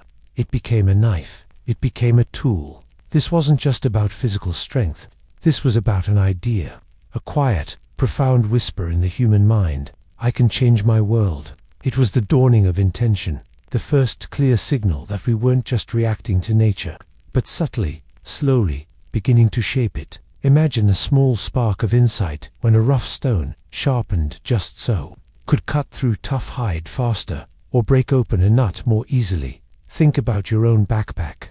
You carry books, a tablet, pens. Each one is a tool built to make learning, communicating, or organizing simpler. Your smartphone, for instance, isn't just for calls. It's a tool that extends your memory, your reach, your ability to learn about anything in seconds. It frees up your mind from needing to remember every fact, so you can think about bigger things, connect with people, or create. That same deep desire to ease effort, to gain time, to explore new possibilities, began with the very first hand. It tells us something fundamental about being human. This quiet yearning for progress, for a life less hard. Tools were our first silent poems, our earliest dreams made real. They showed that even in the vast wilderness, we yearned to make our mark, to build, to dream of a tomorrow that felt a little bit kinder. It's a humbling thought, isn't it? That the deepest root of our innovation comes from a simple wish to make things a little easier. The stars as our map. What if the very first maps weren't drawn on paper, but painted across the endless canvas of the night sky? For thousands of years, long before smartphones or GPS, before even written language, humans looked up. They saw not just twinkling lights, but a giant, moving clock and compass. This is how ancient people made sense of their world. They used the stars to find their way across vast oceans and deserts. They used them to know when to plant crops, when seasons would arrive and return. The stars were their guides, their timekeepers, their shared stories. Here's the thing. People saw powerful patterns in the stars. They noticed how certain groups, like Orion's belt, appeared in winter, and others, like Leo, rose with spring. These unchanging movements were like a cosmic calendar, always reliable. If you were a traveler lost at sea, the North Star was your silent anchor, always pointing true north, a constant friend in the dark. It showed them not just where they were, but where they were going. It taught them about cycles, about calm, predictability in a wide, wild world. Think about it like this. You use your phone's map app every day, right? You type in a destination, and it shows you the quickest route. It tells you exactly where you are, a tiny blue dot on a glowing screen. But imagine if that map wasn't on a screen, but spread out above you, vast and silent. That's what the stars were for our ancestors. They didn't have apps or satellites, but they had deep patience and keen eyes. They spent generations learning the sky, truly knowing it, and passing that vital knowledge down, and that's why it matters, even today. When we look up, those distant, quiet stars still whisper to us. They remind us that before all our modern inventions, humans were already clever, always curious, looking for meaning beyond themselves. They tell us a profound story about a time when the universe felt much closer, when wisdom was written in beautiful light.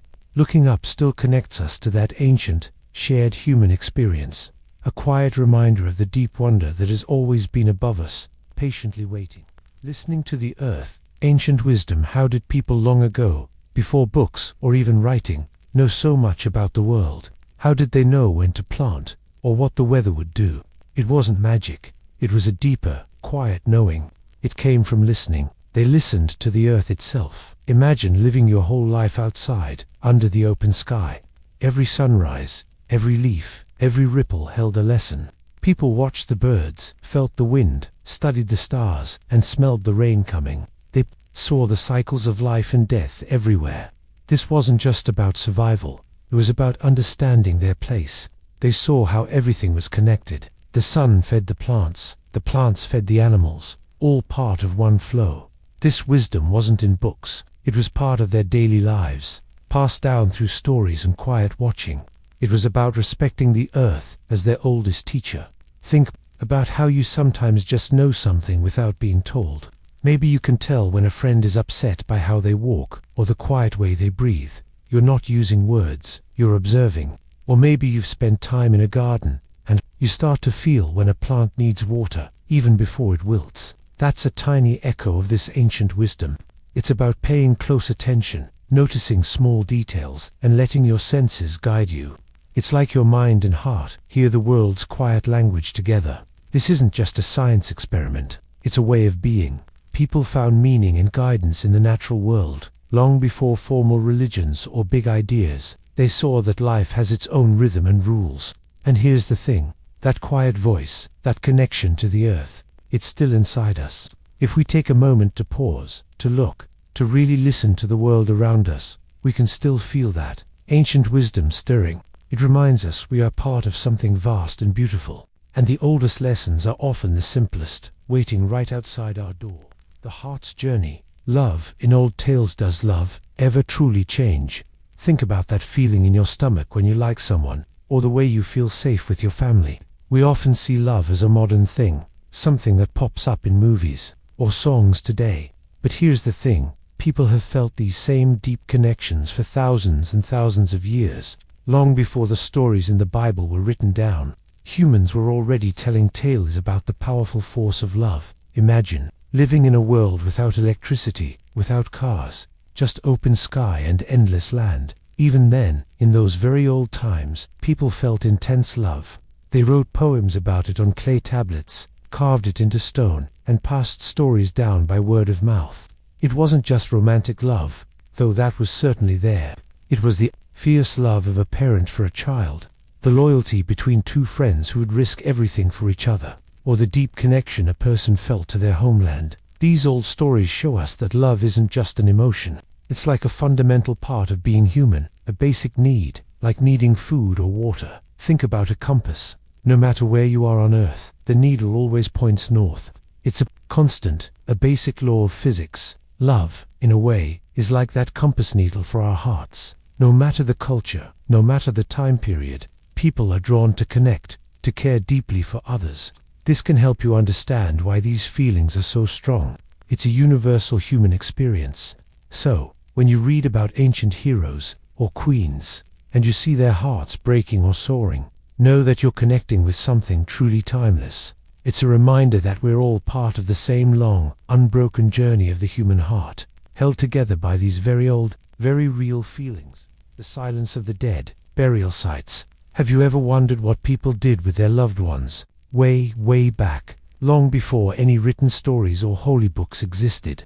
What did they do when someone they cared about stopped breathing, when their laughter turned to silence, For thousands upon thousands of years, our earliest ancestors did something profound. They buried their dead. These burial sites are not just random holes in the ground. They are sacred spaces, quiet cradles holding the remains of lives lived long ago. It's hard to imagine, but even before modern humans, groups like the Neanderthals laid their dead to rest with care. This wasn't just about getting rid of a body. It was about respect. It was about grief. And maybe, just maybe, it was about a whisper of a belief that life continued in some way.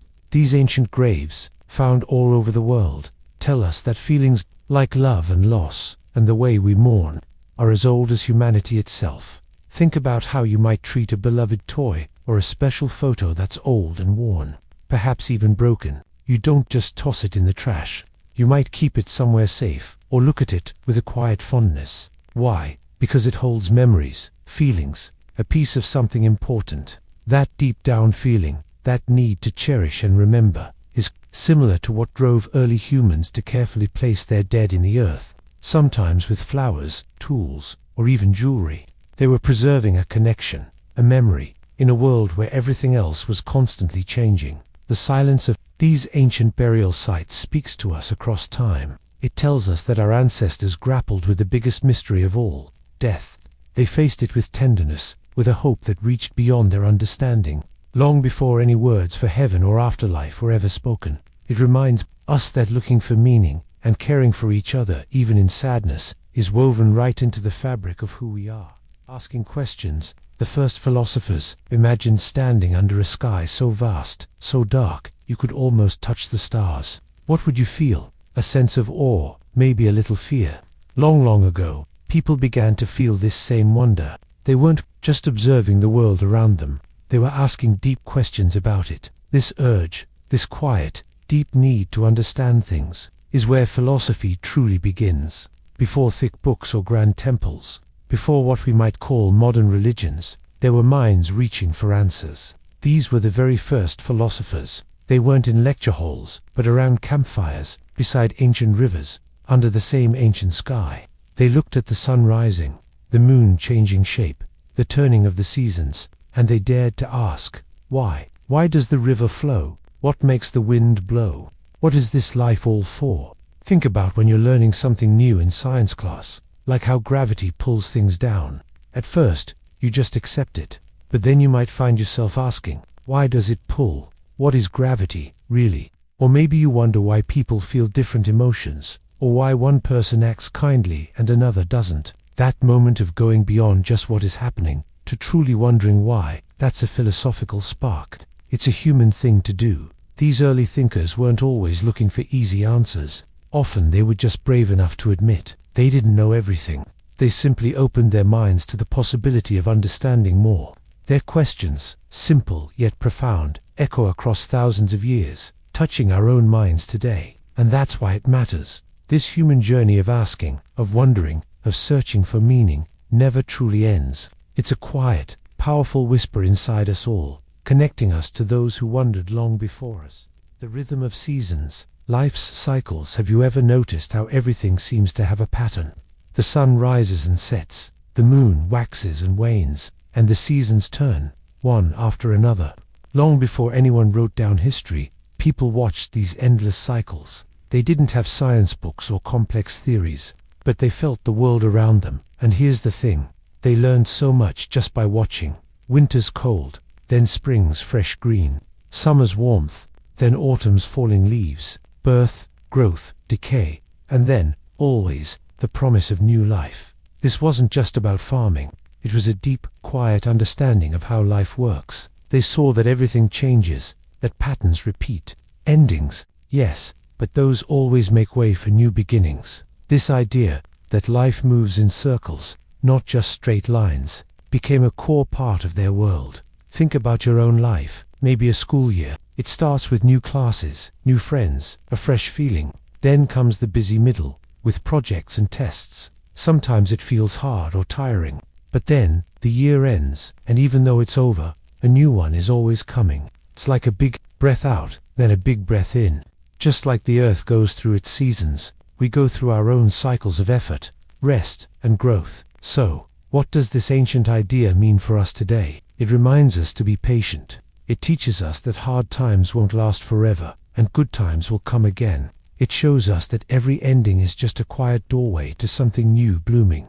The old rhythms of the earth still whisper this truth to us. Life is always moving, always renewing, always in tune with its gentle, endless beat. Giving gifts to the gods. Have you ever felt a deep need to say thank you for something amazing, like a beautiful sunset, or perhaps to ask for help when things felt really big and scary? Before written history, people looked at the world with a similar feeling. They saw the vast sky, the powerful ocean, the life-giving sun, and felt something huge, something beyond their control. They believed in forces, or beings, greater than themselves, what we might call gods, or spirits, and they wanted to connect with these forces. So, what did they do? They offered things. They might leave food, or precious stones, or burn sweet-smelling plants. Sometimes, they built special places to put these offerings. It wasn't just about trying to bribe a god for good luck. It was often a deep act of respect, a way to show gratitude for a good harvest, or a plea for rain in a drought. It was about trying to understand their place in a world that felt both magical and dangerous. It was about expressing hope, fear, and a wish for things to be okay. Think about it like this. When you really want to do well on a big test, you don't just wish, you study hard, you put in the effort, hoping for a good outcome. Or, when you want to show someone you truly appreciate them, you might make them a special card, or help them with a tough chore. These aren't random acts. They're your way of reaching out, of hoping for a good connection or a positive result. That same human desire to influence what happens, to show thanks, to ask for help, is what drove people to give gifts to their gods. This idea of giving to the unseen, of reaching out with offerings, shows up in cultures all over the world. It's a quiet thread connecting us to people who lived thousands and thousands of years ago, long before any sacred books were ever written down. It tells us something powerful about what it means to be human. We've always sought meaning, always hoped for guidance, and always tried to make sense of the world by offering a piece of ourselves. It's a deep, shared human experience, reaching out into the great unknown. The power of storytelling. Have you ever stopped to think about why stories matter so much to us? From the very first whispers around a crackling fire, humans have told stories. It's more than just entertainment. You know, stories are like invisible threads. They connect us. They teach us. They help us make sense of a world that can feel big and confusing. Long before books or even writing existed, people needed ways to share important ideas. How did they teach their children about danger? How did they explain the sun rising or the changing seasons? They used stories. They painted them on cave walls. They acted them out. These were not just made-up tales. They held warnings. They held wisdom. Imagine sitting with your ancestors under a vast night sky. They told you stories of heroes and monsters, of brave hunts and powerful spirits. These stories shaped how they lived. They were their history. They were their rules for life. Here's the thing about stories. They stick with you. Think about a family story your grandparents or parents tell. Maybe it's about when they were young, or a funny adventure they had. When you hear that story, it becomes a part of you. It helps you understand who you are and where you come from. It's like a memory passed down, even if you weren't there. This story becomes real to you now, building a bridge between their past and your present. So, stories are incredibly powerful. They let us walk in someone else's shoes, even someone who lived thousands of years ago. They build connections between us, across vast stretches of time and place. Stories are the heartbeat of humanity, echoing from the very first spoken words, right up to today. They show us what it means to be human, to wonder, to learn, and to share. When the sky fell, early fears. Have you ever looked up at a clear, blue sky and felt completely safe? What if one day, something strange fell from it? Not rain, not snow, but something truly unexpected, something that shouldn't be there. For people long ago, before science or any stable understanding of the world, moments like these were terrifying. They didn't have words like meteor or gravity. They just knew the world, usually solid, sometimes did things they couldn't explain. Imagine living where lightning wasn't electricity, but an angry hand throwing fire, where a solar eclipse wasn't the moon's shadow, but the sun swallowed by a hungry beast. When a huge rock suddenly fell from the sky, crashing to earth, what would you think? They had no news, no teachers, only their eyes and a deep gut fear. This fear made them wonder, is the sky fragile? Can it break? Will it all come crashing down? Think about when the power suddenly goes out at home during a storm.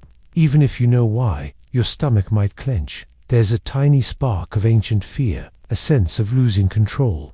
Now, stretch that feeling across an entire lifetime, with no light switch, no explanation. Early humans felt that uncertainty intensely. Their fears weren't just about danger, they were about the universe's very order. They questioned if anything was truly safe. This feeling, this deep question about the sky and its mysteries, shaped so many of their first stories. It made them look for answers in myths, in spirits, in anything that could give meaning to the chaos they saw. It reminds us that long before any holy books, people were already trying to understand their place in a vast, sometimes scary, world. They were just trying to make sense of a sky that could, at any moment, decide to fall. Building walls, protection and community. Have you ever stopped to think about why we build walls? Not just the big, towering ones made of stone, but even the invisible walls we create in our lives. It's a habit as old as humanity itself. Long before stories were written down or history was recorded, people were learning this deep truth. Walls can keep us safe. Imagine the earliest communities. They weren't just groups of people wandering. They began to settle, to build. Why? Because the world outside could be wild, uncertain. So, they started stacking stones, or weaving fences, creating a clear line. This boundary wasn't just about keeping danger out. It was also about marking a space in a place where people could gather, share, and truly feel like a community. Inside these early walls, trust could grow, bonds could form. This idea of creating a safe space for us is a human need that goes back further than any book. Think about a cell in your body, something you might learn about in science class. Every single cell has an outer membrane that's like its wall.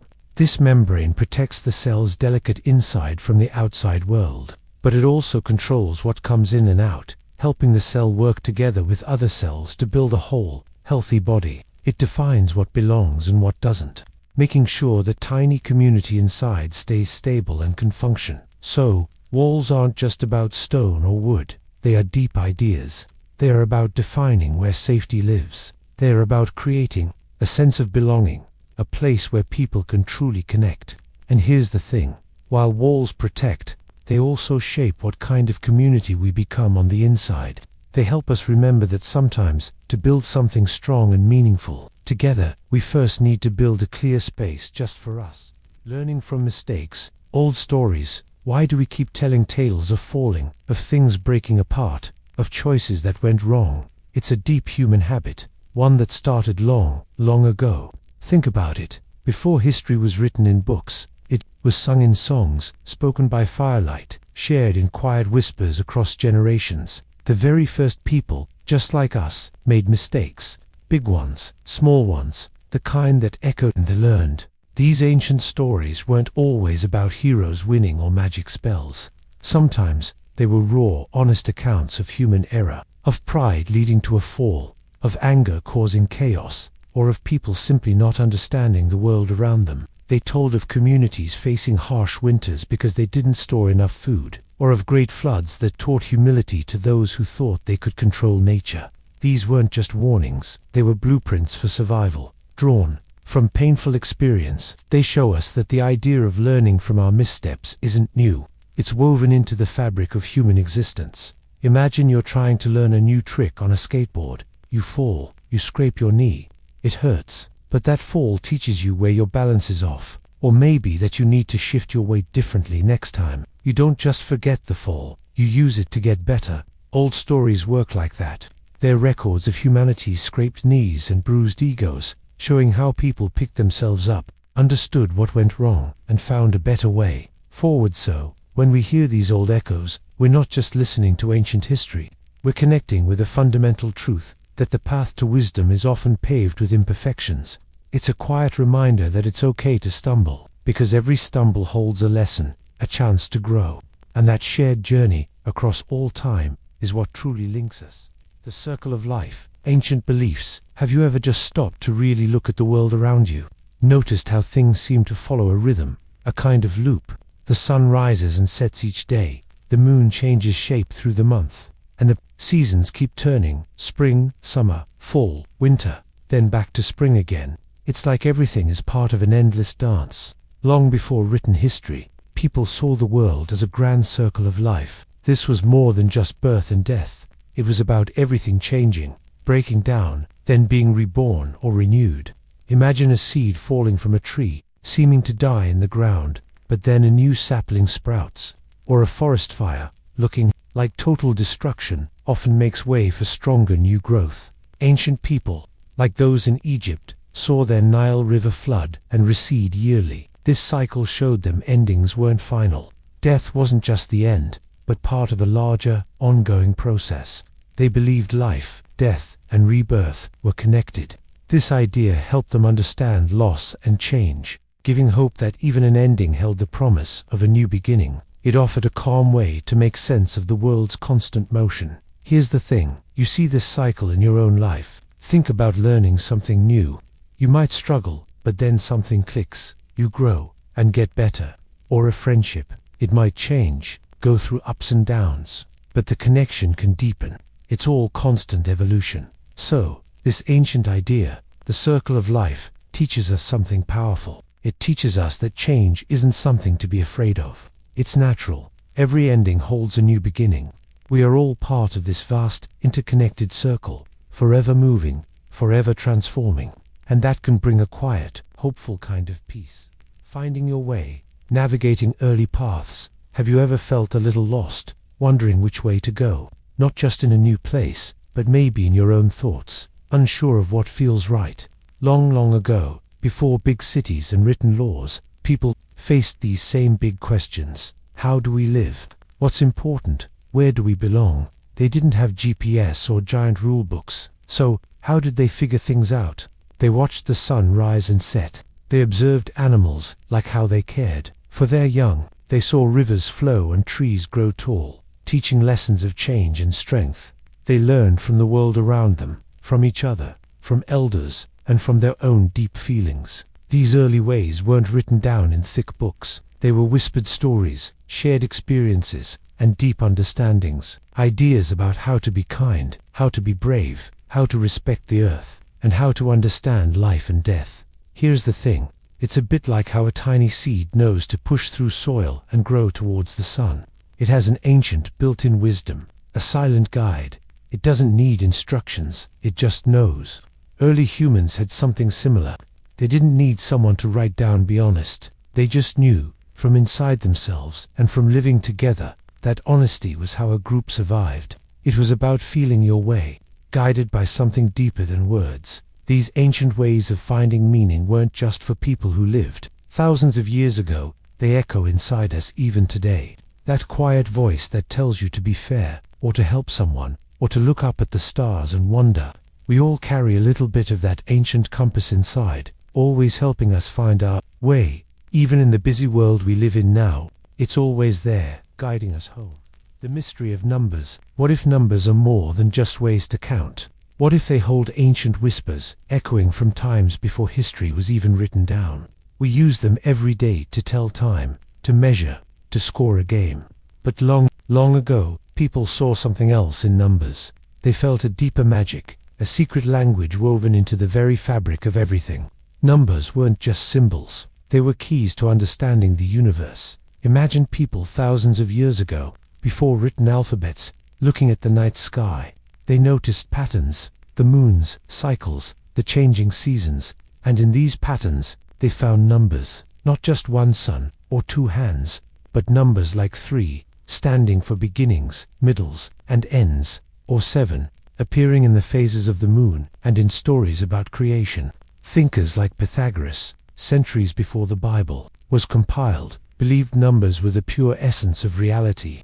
For them, numbers were the music of the spheres, the underlying truth behind all existence. It was a profound thought, that everything, from a single stone to a giant galaxy, might follow a hidden numeric design. You see it everywhere. If you look closely, think about music, the rhythm, the beats, the way notes repeat in patterns. That's numbers in action, creating harmony and feeling. Or a sunflower, how its seeds spiral out in a beautiful pattern that scientists connect to a famous number sequence.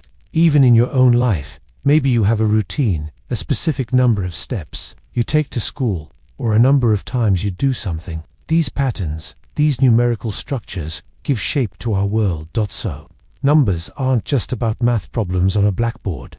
They are a silent language that has spoken to humanity for thousands of years. They connect us to a sense of order, a quiet rhythm running through time and space.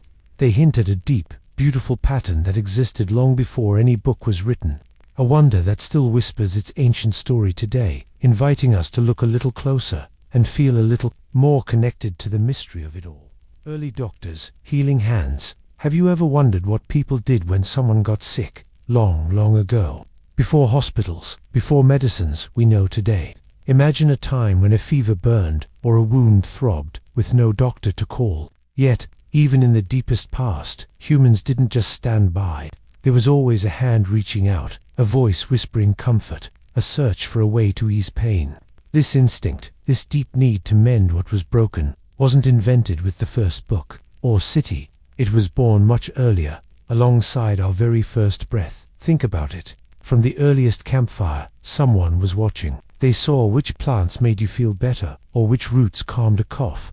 They learned by trial and error, by careful observation, much like a scientist does today, but without lab coats. These were the first healers, the first doctors. They weren't just using magic spells, though sometimes those were part of it. They were using a deep empathy, a desire to help their tribe, their family, survive. Maybe it was a village elder who knew about certain herbs. Perhaps it was someone who learned how to reset a bone after a fall. They might have been called or wise women, but their goal was always the same: to bring back balance and health. It's like when you see a friend trip and scrape their knee. Your first thought isn't, "I need to get a medical degree." It's, "Are you okay? Can I help?" You might offer a hand, or a bandage, or just sit with them. That quiet, caring response. It's a whisper from our ancient past. It's the same human spark that led those very first healers to tend to the sick. So when we think of those early doctors, we're not just talking about ancient history. We're touching upon something truly timeless. It's the profound connection between us, where suffering is met with compassion, and where healing, in its truest form, is an act of deep love that spans all of time. Sharing food. Community meals. Have you ever noticed how a meal feels different when you eat it with others? It's not just about the food, is it? It's about something deeper, something shared. This idea of gathering to eat, of community meals, is one of the oldest human traditions, reaching back long before written history. Think about our earliest ancestors. They didn't have individual plates. A hunt or harvest was always a group effort. When they had food, sharing it was natural. It built trust and showed who belonged. It was about survival, yes, but also about a deeper belonging. Sharing a meal meant saying, "We are in this together." This created a powerful bond, a silent promise of support. It was a ritual of connection, weaving the threads of a tribe or family tighter. They likely sat around a fire, finding simple peace. Here's the thing, our brains are actually wired for this connection. When we share food, especially warm food, our bodies release chemicals that make us feel safe and connected. It's like when you're studying with friends and someone brings snacks, the stress lessens, and you feel more like a team, more comfortable. Or think about a simple family dinner. The food might be plain, but the laughter and stories make it special. That's a modern echo of something ancient. So, when we sit down to eat with others, whether with family or just sharing a pizza with friends, we're tapping into this deep, human memory. We're reaching across time to a feeling that connects all of us. It's a quiet truth. Sharing a meal isn't just about filling our stomachs. It's about nourishing our souls, reminding us that we are part of something bigger, something ancient and good. It's a gentle reminder that we are never truly alone. The oldest prisons, justice and punishment. Have you ever wondered why we separate people who break the rules? Why do we put them in places away from everyone else? It feels like a modern idea, doesn't it? Walls, bars, locked doors. But here's the thing, the idea of isolating someone for their actions is as old as human communities. Long before written laws, people knew that some actions hurt the group. Maybe someone stole food or harmed a neighbor. How did they deal with it? Sometimes it was about making things right, like paying back what was lost. But sometimes it was about protection. They needed a way to keep the community safe from those who couldn't or wouldn't follow the rules. So, they might banish them, send them away from the village, or they might hold them in simple ways: a pit, a cave, a secured hut. Think about it like this: your own body is always working to keep itself healthy. If a cell gets sick and starts to hurt the other cells, what happens? Your body tries to isolate it. It builds walls around it, or sends special cells to deal with it, to stop the sickness from spreading and harming the whole. This isn't about hate for the sick cell, but deep care for the entire system, for every part that makes up you. In the earliest times, societies did something similar. They were trying to protect the whole, the delicate balance of their shared lives. Justice wasn't just about punishment. It was often about restoring order, about the well-being of the group. These weren't always formal prisons as we know them, but the feeling, the reason, was the same: to contain what was seen as harmful, and to preserve peace. And so, we are left to wonder, does true justice mean only isolation? Or is there something deeper we seek, something that allows for healing, not just for the group, but perhaps, eventually, for the isolated heart itself? Singing out loud, chants and prayers. Have you ever noticed how sometimes, when a feeling is too big for just words, we sing, or we fall into a rhythm, like a chant? For thousands of years, long before books or even the idea of a Bible existed, humans used sound in powerful ways. They sang, they hummed, they spoke in rhythmic patterns. These were early chants and prayers. They weren't always about a god, not in the way we might think today. Sometimes, they were just sounds made when a community needed rain, or when someone was sick, or when they felt immense joy or sorrow. It was a way to put a big feeling out into the world. It was a way to connect, to ask, to give thanks, or just to cope with the mysteries of life. Imagine ancient people gathered around a fire at night. The stars are bright above them. Maybe they were afraid of the dark, or hopeful for the next day's hunt. They might start a simple, repeated sound, a chant. This wasn't just noise. It was a way to express their deepest hopes or fears. Across different lands, from icy plains to sunny deserts, people used their voices to try and touch something beyond themselves, like the spirit of an animal, or the power of a storm, or just to build the shared strength of their group. Think how you feel when your favorite song comes on, and everyone starts singing along, or at a sports game, when the crowd starts a cheer, all yelling the same words in rhythm. There's a powerful feeling that goes through you, a feeling of being connected, part of something bigger. It's not just the words, it's the shared sound, the shared breath, the shared intention. That feeling, that ancient sense of unity, is what those early chants created. So what we call chants and prayers today, they started as something very human, a primal need to voice the unspoken, to find comfort in sound, to feel less alone in a vast world. These rhythmic echoes of the past remind us that expressing our deepest feelings, often through sound, is a thread connecting us all, through all of time. It's a very old way of making sense of the world, and of ourselves. The idea of forever, immortality's dream. Have you ever wished a perfect day could just stretch on forever? Or maybe wondered what it would be like to never, ever grow old or fade away? That feeling, that deep longing, is really about the idea of immortality. It's the dream of living forever, of escaping the finality of death. People have thought about this for thousands of years. Long before the Bible was written, ancient Egyptians built massive pyramids, hoping to live on. The Mesopotamians told stories of heroes seeking eternal life. The Greeks had gods who never died, living on Mount Olympus forever. So many cultures across the world shared this powerful idea. It wasn't just about believing in a heaven. It was about the very idea of endless existence. Think about your favorite song. You love it so much, you wish it would never end, right? You hit repeat, wanting that feeling to last. Or maybe a really good summer day. You want the sunlight to stay, the fun to keep going. That's a tiny echo of this huge human wish for things we love to continue. Forever, this ancient dream of forever tells us something important about being human. It's not just a fear of dying. It's also a deep love for life itself, a wish to hold on to all the beauty, the joy, the knowledge, the connections we make. It shows how much we value time, and how much we hope that what truly matters never really ends. It's a quiet hope that echoes through all of human history. When animals spoke, ancient fables, Imagine a world, long ago, where animals didn't just walk the earth, they spoke. Maybe not with human words, but with voices that carried wisdom, warning, and wonder. This idea of animals teaching us lessons through their actions is much older than you might think. These are fables, simple stories where animals act like people. They scheme, they dream, they fail, they succeed. But here's the thing, their adventures aren't just fun tales. Each one holds a quiet truth, a deep lesson about what it means to be human. Think about it. Before books or schools, how did people pass down big ideas? They told stories. These animal fables traveled across lands, whispers of old wisdom carried on the wind. They taught about fairness, courage, and the danger of being greedy or proud. It wasn't about religion, not really. It was about how to live well, how to understand ourselves and each other. Just by watching a fox outsmart a crow, or a lion show mercy. It's like watching a nature documentary today.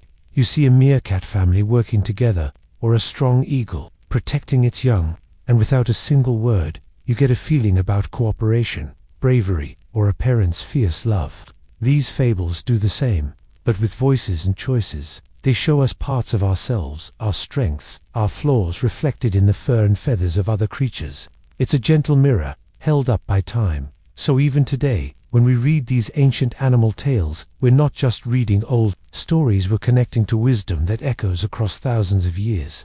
We're listening to the quiet voices of the past, reminding us, no matter how much the world changes, the heart of being human, our choices, our lessons, our shared journey remains surprisingly, beautifully the same. And that's why it matters. The first maps, drawing the world. Have you ever stopped to truly think about how we know where we are? Imagine standing in a vast ancient world. Before the time of compasses or written history, humans looked out at endless horizons and felt a deep, quiet need to understand. Here's the thing, they didn't just wander, they began to draw. The very first maps weren't neat lines on paper. They were raw expressions of understanding, etched into cave walls with charcoal, carved into stones, with sharp tools, or pressed into wet clay tablets. Imagine someone, thousands and thousands of years ago, using their fingers to mark the path to a sacred waterhole, or tracing the winding journey of a mighty river, or showing where giant mountains rose, guarding the secrets beyond. These weren't exact, detailed blueprints like we use today. No, these were more like whispered stories, drawn from memory and fear and hope. They were a way of sharing what they knew, what kept them safe, and what truly mattered for survival. Think about drawing a map for a friend to find your house, or maybe just a sketch of your neighborhood to show where the cool spots are. You wouldn't include every single detail, right?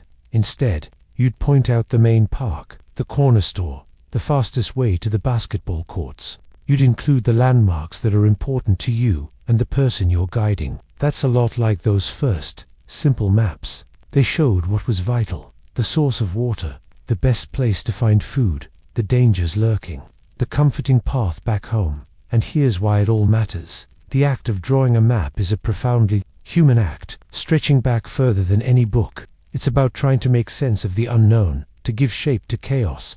It's about finding your place, your tiny spot, in a vast, sometimes overwhelming world. These ancient markings weren't just directions to a place. They were whispers of hope, acts of quiet courage, and a silent promise to future generations. They speak to a fundamental human need that hasn't changed, to understand, to connect, to feel safe, and to belong. Even now, we are all, in our own way, still trying to draw our own maps, seeking our path in the world, trying to find our true north, wearing special clothes, symbols of power. Have you ever wondered why some clothes feel different? Not just comfortable or stylish, but like they carry a silent story. A simple piece of fabric can transform the person wearing it, changing how others see them, and even how they feel about themselves. Long, long ago, even before the oldest stories were written down, people understood this secret. Clothes weren't just for warmth or looking good. They created special garments for their leaders, healers, and wise ones. These weren't everyday clothes, often adorned with feathers, shells, or intricate patterns. These outfits were a language without words. They announced, this person is important, they have knowledge, they speak for something bigger than themselves.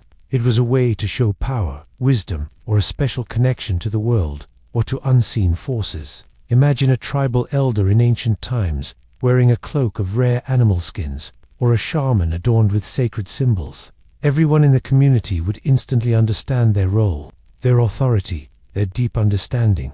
Here's an everyday example. Think about a referee in a sports game. When they put on that striped shirt, they aren't just another person. Their uniform tells everyone they are in charge, that their decisions matter, or a scientist in a lab coat. It suggests knowledge. The clothes themselves don't give them power, but they make that power visible. They are a symbol. And so, this idea that clothes can be more than just fabric, that they carry immense meaning and signify power or purpose, isn't new at all. It's a very old human truth. It whispers to us about how we've always looked for ways to mark what's sacred, what's important, and how even the simplest things can become powerful symbols in our shared human story. It shows our deep need to create order and meaning in the world, one symbol at a time. Speaking to spirits, ancient magic. Have you ever felt a whisper on the wind, like something unseen was trying to tell you a secret? Or stood in an old place and felt a quiet hum, a presence, though no one was there? For thousands of years before history, people lived in a world alive with feelings like these. They believed spirits moved through everything, the rustle of leaves, the crash of waves, the warmth of the sun. So, speaking to spirits wasn't about flashy tricks. It was about listening, connecting. It was their way to understand the world, to ask for help, or give thanks. Imagine a time when science didn't explain storms or sickness. People looked for meaning in nature's patterns. If a crop failed, maybe the earth spirit was sad. If someone got well, perhaps a healing spirit had been called. This wasn't just superstition. It was how they saw the world. Priests, shamans, or wise women might enter special states of mind, using chants, drums, or plants to bridge the gap. They believed these hidden forces could be asked for guidance, protection, or balance. It was their way to navigate a powerful, often scary, world. Think about how a musician feels when a melody just comes to them, as if given from somewhere else. Or how a painter feels guided by an unseen hand. It's not magic like a spell, but a deep connection to something bigger than them. Ancient people felt this link, not just in art, but in every part of their lives. They believed the forest had a voice, the river had a memory, and ancestors watched from beyond. It was a constant conversation with the unseen. So, here's the thing. This ancient practice tells us something true about being human. We yearn to understand what we cannot see. We want to feel connected to something vast and powerful. And we hope, deep down, that there's always a way to ask for help, to find guidance, even when answers aren't clear. It's a quiet echo of our own curiosity, reaching across time. The idea of light and darkness. Have you ever stopped to truly think about what light is, or what darkness feels like? It seems so basic, doesn't it? Just the difference between day and night, or a lamp turned on versus turned off. But for humans, long before history was written, this simple idea held huge meaning. Don't imagine our very early ancestors, living under vast open skies.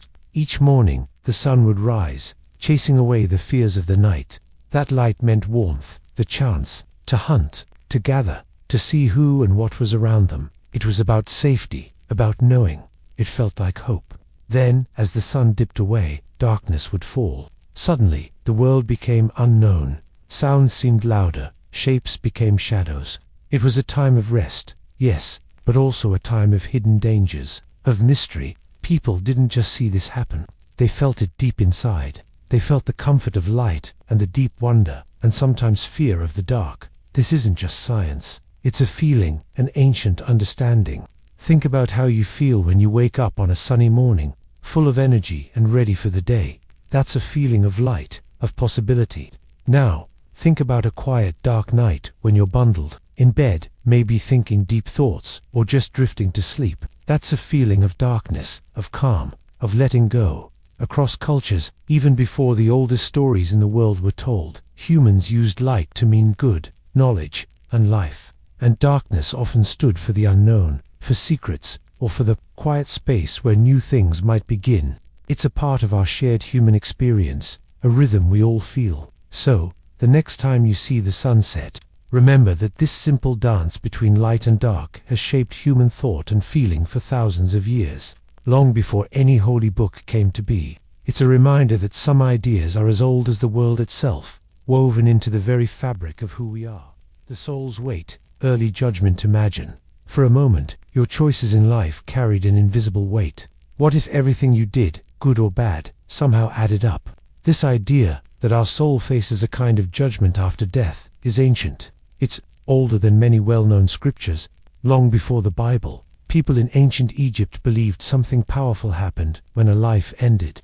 They pictured it like a grand scale. On one side of this scale, they'd place the deceased's heart, not the organ, but what they saw as the person's soul, their thoughts and memories. On the other side, a feather. This was the feather of Mat, representing truth and justice. The goal was simple. If your heart, full of good deeds and a just life, balanced with the feather, you passed into a peaceful afterlife. But if it was heavy with wrong choices, the scales would tip. That meant trouble. Think about it like this. Your actions at school have weight. If you help a friend, you feel light, good inside. If you say something hurtful, you might feel a heavy, sinking feeling. That's an inner weight, right? Not physical, but very real. Ancient people were trying to understand this feeling. They wondered if our inner compass had a real effect after death. So, this isn't just an old story. It's a human question. What kind of weight are we adding to our lives?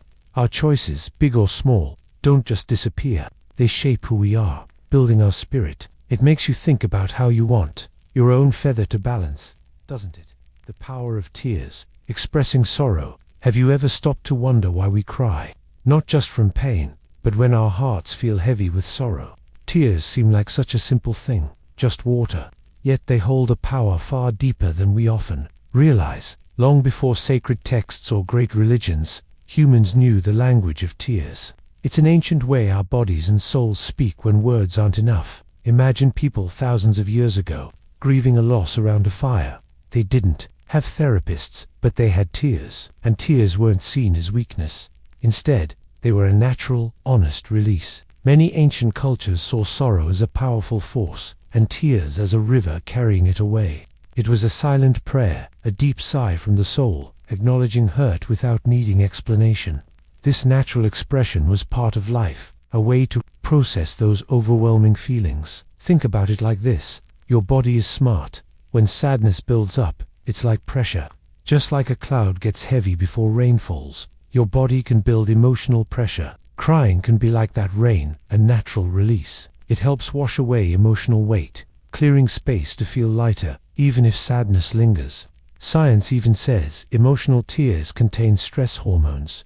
We literally cry out what's weighing us down. So, the next time tears well up, know this: you're not just shedding water, you're tapping into ancient human wisdom. You're allowing yourself to feel deeply, to connect with a part that understands sorrow as a valid, necessary part of life. It's a powerful act of honesty, a quiet testament to the strength found in simply being human and feeling all that comes with it.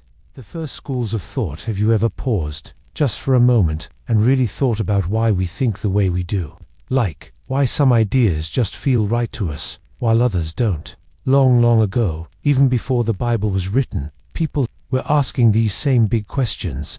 They looked up at the stars, or down at an insect, and wondered, why are we here? What does it all mean? How should we live? These were deep stirrings in the human heart. And here's the thing, when groups of people, a small tribe or community, started sharing similar answers to these giant questions, something amazing happened. They formed what we call schools of thought. It wasn't about classrooms or tests. It was about shared understanding, a collective way of seeing the world. Imagine a quiet gathering round a fire, elders sharing wisdom, younger ones listening. A way of seeing life took shape, passed down. Think about it like this. When you and your friends observe something together, maybe a strange cloud or a new idea from class, you might all start to interpret it in a similar way. You build a shared understanding. You might not even realize it, but you're creating a small school of thought about that particular thing.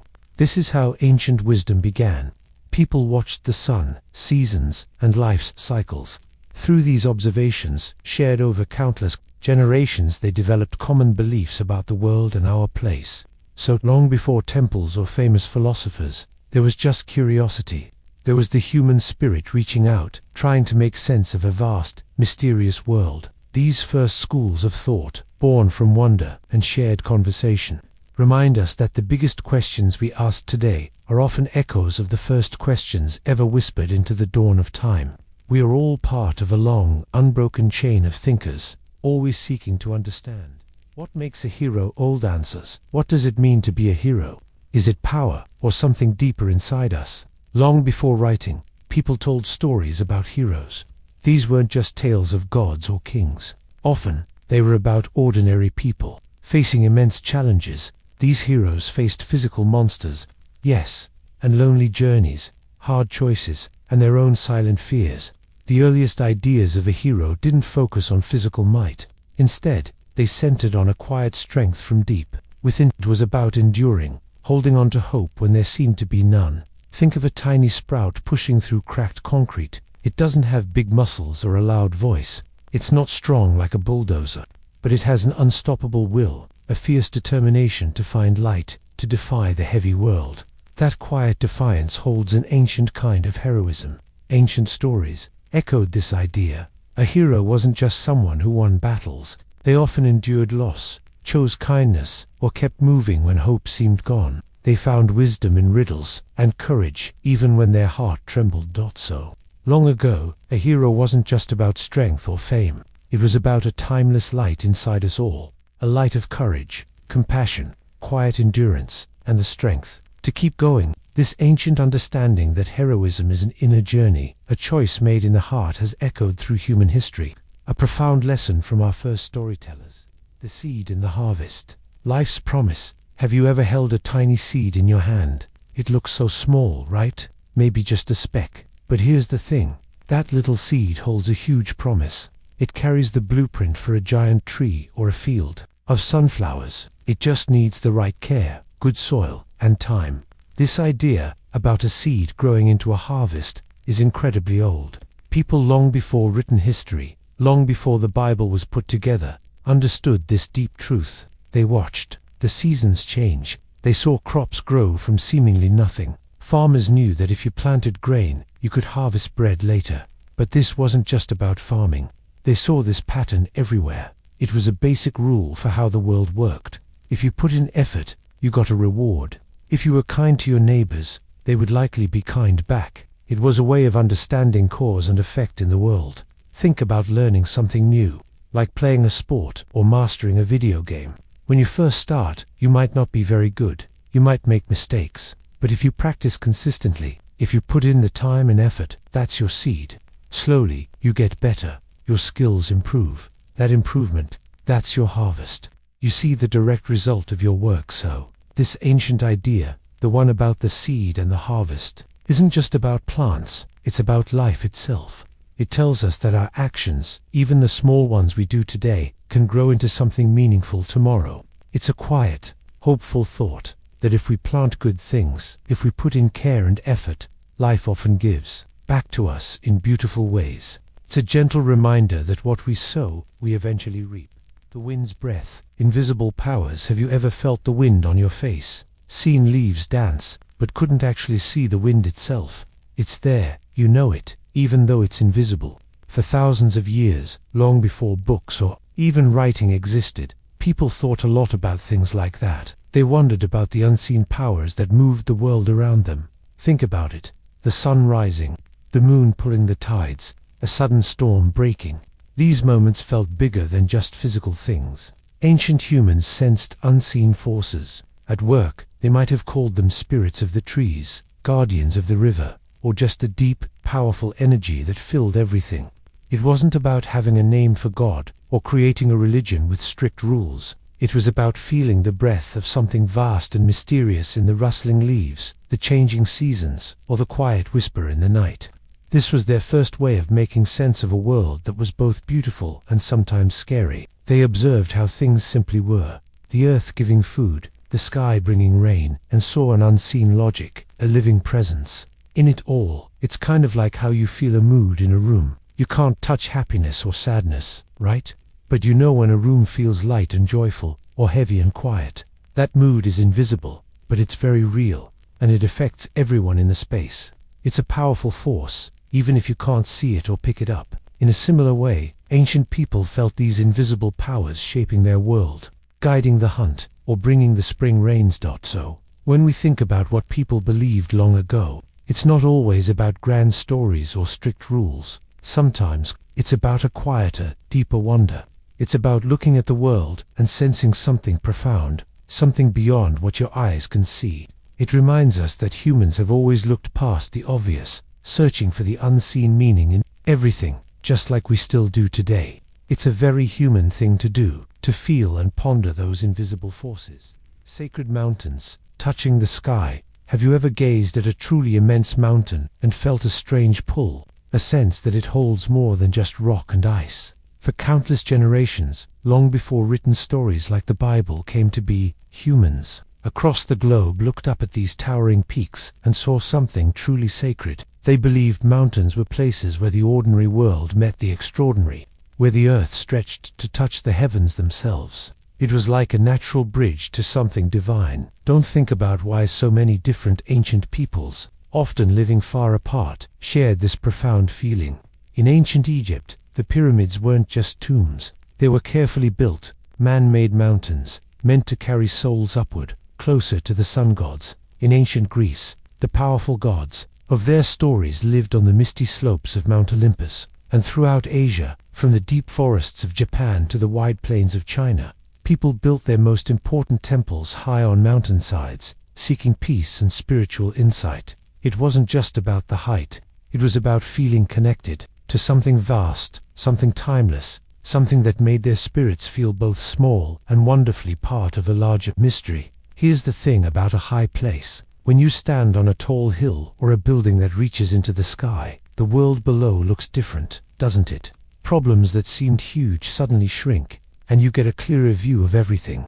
It's like gaining a whole new perspective. That feeling of quiet wonder, of seeing how everything fits together from a distance, is a bit like what people sought on sacred mountains. It's like finally understanding a really complex idea, and suddenly, everything makes sense. So, this idea, that mountains are special, that they hold a kind of ancient power, is deeply human. It shows us that a longing for connection, for something beyond our everyday lives, is as old as humanity itself. It's a quiet reminder that we've always looked upward, seeking answers, and finding a deep, reflective peace in the silent, enduring strength of the earth's highest points. The first weddings, joining lives. Have you ever stopped to truly think about why two people decide to stand together in front of others and promise to share their lives? It's a moment when two separate paths become one, a public announcement of a powerful, private bond. This idea, this deep human need to join lives, is something people have felt for a very, very long time. It reaches back far beyond any famous ancient texts or major religions we know today. Imagine early humans living in small, scattered groups. Life was incredibly tough. Danger was everywhere, and survival often depended on sticking together, on the strength of the community. When a man and a woman decided to link their lives, it wasn't just about feeling warm and fuzzy. It was deeply practical. It meant two people would share the hard work of finding food, protecting each other from threats, and raising children who could help the group survive. They might have exchanged simple items, or just stood together as their community watched, silently agreeing to be a unit. This agreement, this simple joining, made the whole group stronger. It wasn't a fancy ceremony with big parties, but a profound, powerful promise. Think about it like two separate streams flowing down a mountain. Each stream has its own path, its own water, but when they meet and join, they don't just add up. They become a wider, deeper river, capable of flowing further and carrying more. That new river has a strength the individual streams didn't have alone. Their union creates something new and more powerful than before. So, the first weddings, in their earliest, simplest forms, were about this deep human truth. We are stronger, safer, and richer when we truly connect with another person. It speaks to our ancient longing to belong, to be seen, and to build something lasting with someone else. It's a quiet echo from our past, a soft whisper reminding us that shared lives truly build a stronger world. Why we gather. Community's roots. Have you ever wondered why we as humans always seem to find our way back to each other? Why we form groups, clubs, teams, and even just gather together to talk? It's not just a random habit or a way to pass the time. It's a deep, quiet hum within us, a fundamental part of what makes us human. It feels almost like an ancient, soft pull. Think about it. Long, long before there were cities, before written stories, even before nations, people lived in small groups. They had to find food in a vast wilderness, to stay safe from wild animals, to build shelters. They absolutely needed each other. A single person trying to survive alone in that ancient world would have faced impossible odds. But together, as a family, as a tribe, they found strength. They shared knowledge, learned from each other, and looked out for one another. This wasn't a rule someone invented. It was simply how life worked, how humanity managed to keep going. The powerful idea that we are stronger together, that we truly need each other, isn't new at all. It's an ancient whisper, deeply woven into who we are. Here's the thing. This profound human need for connection isn't just about surviving anymore, though that's where it began. Think about your favorite band. One musician playing alone is great, for sure. But when all the instruments come together, the drums, the guitar, the bass, the vocals, they create something much bigger and more powerful than any one of them could alone. They blend their sounds, support each other's rhythm, and make something truly special that moves people. That's what community feels like. It's about combining our different talents, sharing our unique perspectives, and making life richer and lighter for everyone involved. So, when we gather, whether it's for a school project, a sports game, or just to share stories with friends, we are tapping into something very old and very true about ourselves. We're not just passing time. We are finding a vital place where we belong, where we are understood, and where we discover a quiet, enduring kind of strength in simply being together. It's how we truly thrive, not just survive, in this complex world. The idea of being lost and found. Have you ever felt truly, utterly lost? Not just missing your street, but that deep, sinking feeling inside you. Maybe you felt confused, like a puzzle piece not fitting. That sense of not knowing where you belong, or what to do. It's an ache many know, a quiet worry that whispers. Then comes that moment when you find your way, or when you realize where you belong, or when you finally understand something tangled. It's like a warm light spreading a sigh of relief. This journey from lost to found isn't new. It's one of the oldest feelings humans have ever known. Think way back, long before written history. People lived in small groups. Imagine someone separated from their tribe. That deep fear of being alone, of not knowing home. The joy and relief when they found their way back. Ancient myths, from thousands of years before the Bible, are full of these stories. Heroes get lost, then find home. Missing loved ones return. This theme appears in nearly every ancient culture. Here's the thing. This idea isn't just about physical places. It's also about feelings. Sometimes you might feel lost in your thoughts, unsure about a big decision, or confused by a tough topic. It's like staring at a complex math problem, completely stumped. But then, a single number clicks, and suddenly the solution is clear.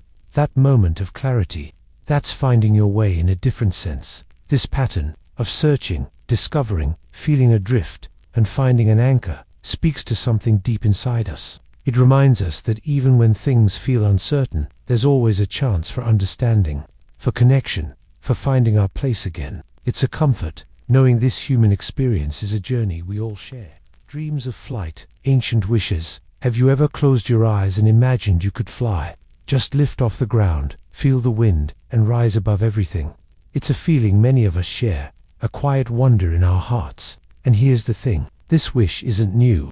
For thousands of years, long before we had planes, or even hot air balloons, people looked up at the sky and dreamed of flight. Think about ancient stories, tales passed down through generations. You find gods with feathered wings, heroes who soared through the air, and magical creatures taking to the clouds. In Greek myths, there's Icarus, who flew with wax wings. In some cultures, birds were seen as messengers from another world. These weren't just made-up stories. They were ways people showed this deep longing. It wasn't about building a machine. It was about what it felt like to be free, to be weightless, to see the world from high above. It was a yearning that lived inside them. This idea of flight touches something truly human. It's like when you have a dream where you're flying over your town, maybe even over mountains. That feeling of incredible freedom, the way you can just go anywhere, see everything from a different angle. That dream taps into something very old within us, and that's why it matters. Even when we watch a bird glide by, or feel the wind rush past us on a bike, we connect to that ancient wish. So, the desire to fly isn't just about reaching the sky. It's about reaching for something beyond our limits. It's about our imagination, our deep need for freedom, and our wish to rise above everyday things. This ancient desire, born in simple dreams, shows us how deeply we've always yearned for beauty, escape, and the feeling of endless possibilities. The call of the drum. Ancient rhythms. Have you ever felt a sound deep in your bones? Not just heard it with your ears, but truly felt it vibrate through you. Long before books were written, before cities stood tall, even before the ideas of gods were shaped into stories we know today, there was rhythm. It was the first language. Perhaps the beat of a drum, the clap of hands, the stomp of feet. These were the original ways humans spoke to the world, and to each other, about things that mattered. Imagine early humans gathered round a fire. There were no sacred texts yet, no grand temples, but there was the shared pulse of life. They used simple drums made of hide, hollow logs, or even just their bodies to create sounds. These rhythms weren't just for dancing, they were for gathering, for celebrating, for mourning, and maybe even for trying to understand the huge, mysterious world around them. It was a way to feel connected to something vast and unseen, long before anyone gave it a name. This shared rhythm bonded them, making them feel less alone in a wild world. It was a kind of unspoken understanding, a deep, collective breath. Think about your own heartbeat. It's a rhythm that started before you were even born, and it's with you every second. Or think about being at a concert or a school pep rally, and everyone is clapping to the same beat. You feel a part of something bigger, right? That feeling, that shared energy from a simple, repeating sound, is a tiny echo of what those ancient rhythms meant. It's not just noise, it's a connection, a shared pulse that links people together. So, the call of the drum isn't just about old music, it's about a very basic human need to connect, to feel, to belong, and to reach for something beyond ourselves. It tells us that long before we had complex beliefs, we had rhythm, and in that rhythm, we found meaning and togetherness. It's a quiet reminder that some things about being human are truly ancient and universal. The earth as a mother, nurturing life. Have you ever thought about where everything comes from? Not just your food or water, but the ground you stand on. For thousands of years, long before written history, humans looked at the earth and saw something truly amazing. They saw a great mother. This idea wasn't just a simple story. It was a deep feeling, a powerful way to understand the world. Imagine living when survival depended entirely on the land. You'd watch seeds sprout, rivers flow, and animals find shelter. It felt like the earth was actively giving life, just as a mother cares for her children. Across many ancient cultures, from old European tribes to groups in Africa and Asia, people shared this same idea. They didn't just see dirt and rocks. They saw a living being that nurtured them. Here's the thing. Think about a tiny seed. You put it in the ground, and with water and sun, the earth cradles it. It doesn't ask for anything. That seed, slowly, gently, pushes out roots. It grows into a strong plant, then offers fruit or flowers. It's like how your own parents or guardians feed, teach, and protect you. They provide what you need to grow and thrive. The earth, in this ancient view, does the same for all living things. It gives us the air, water, and food that keep us strong. So, this old idea reminds us of a really important connection.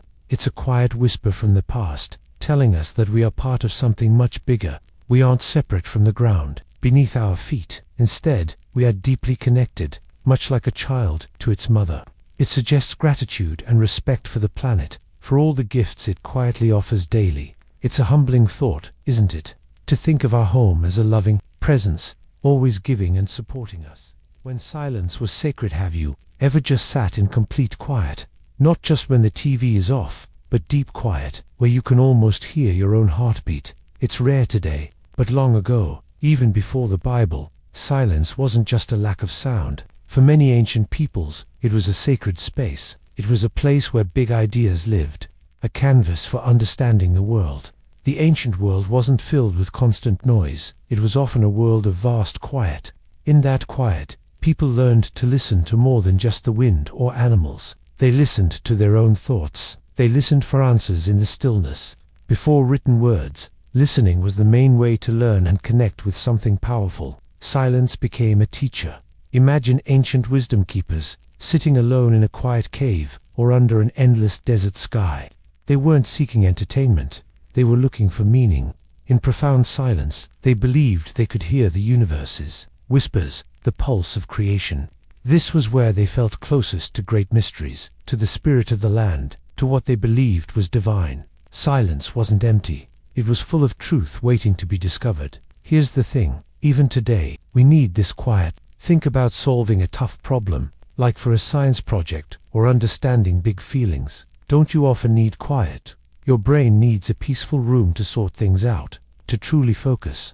Or picture looking at the night sky, far from city. Noise, the quiet makes stars feel closer, the vastness more real. It lets your mind wander and wander.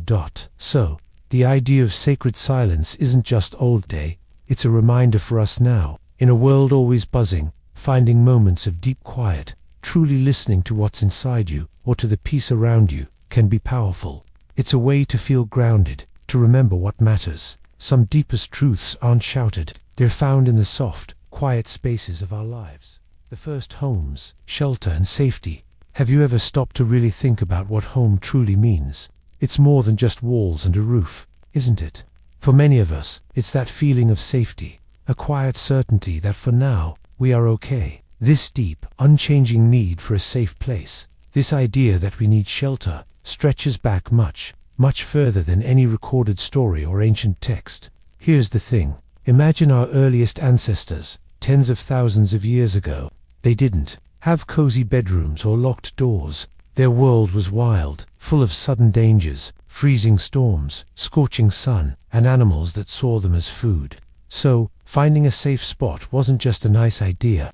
It was the difference between life and death. They learned to seek out caves, or cluster under thick overhangs of rock, or even weave together branches to create a simple, temporary shield.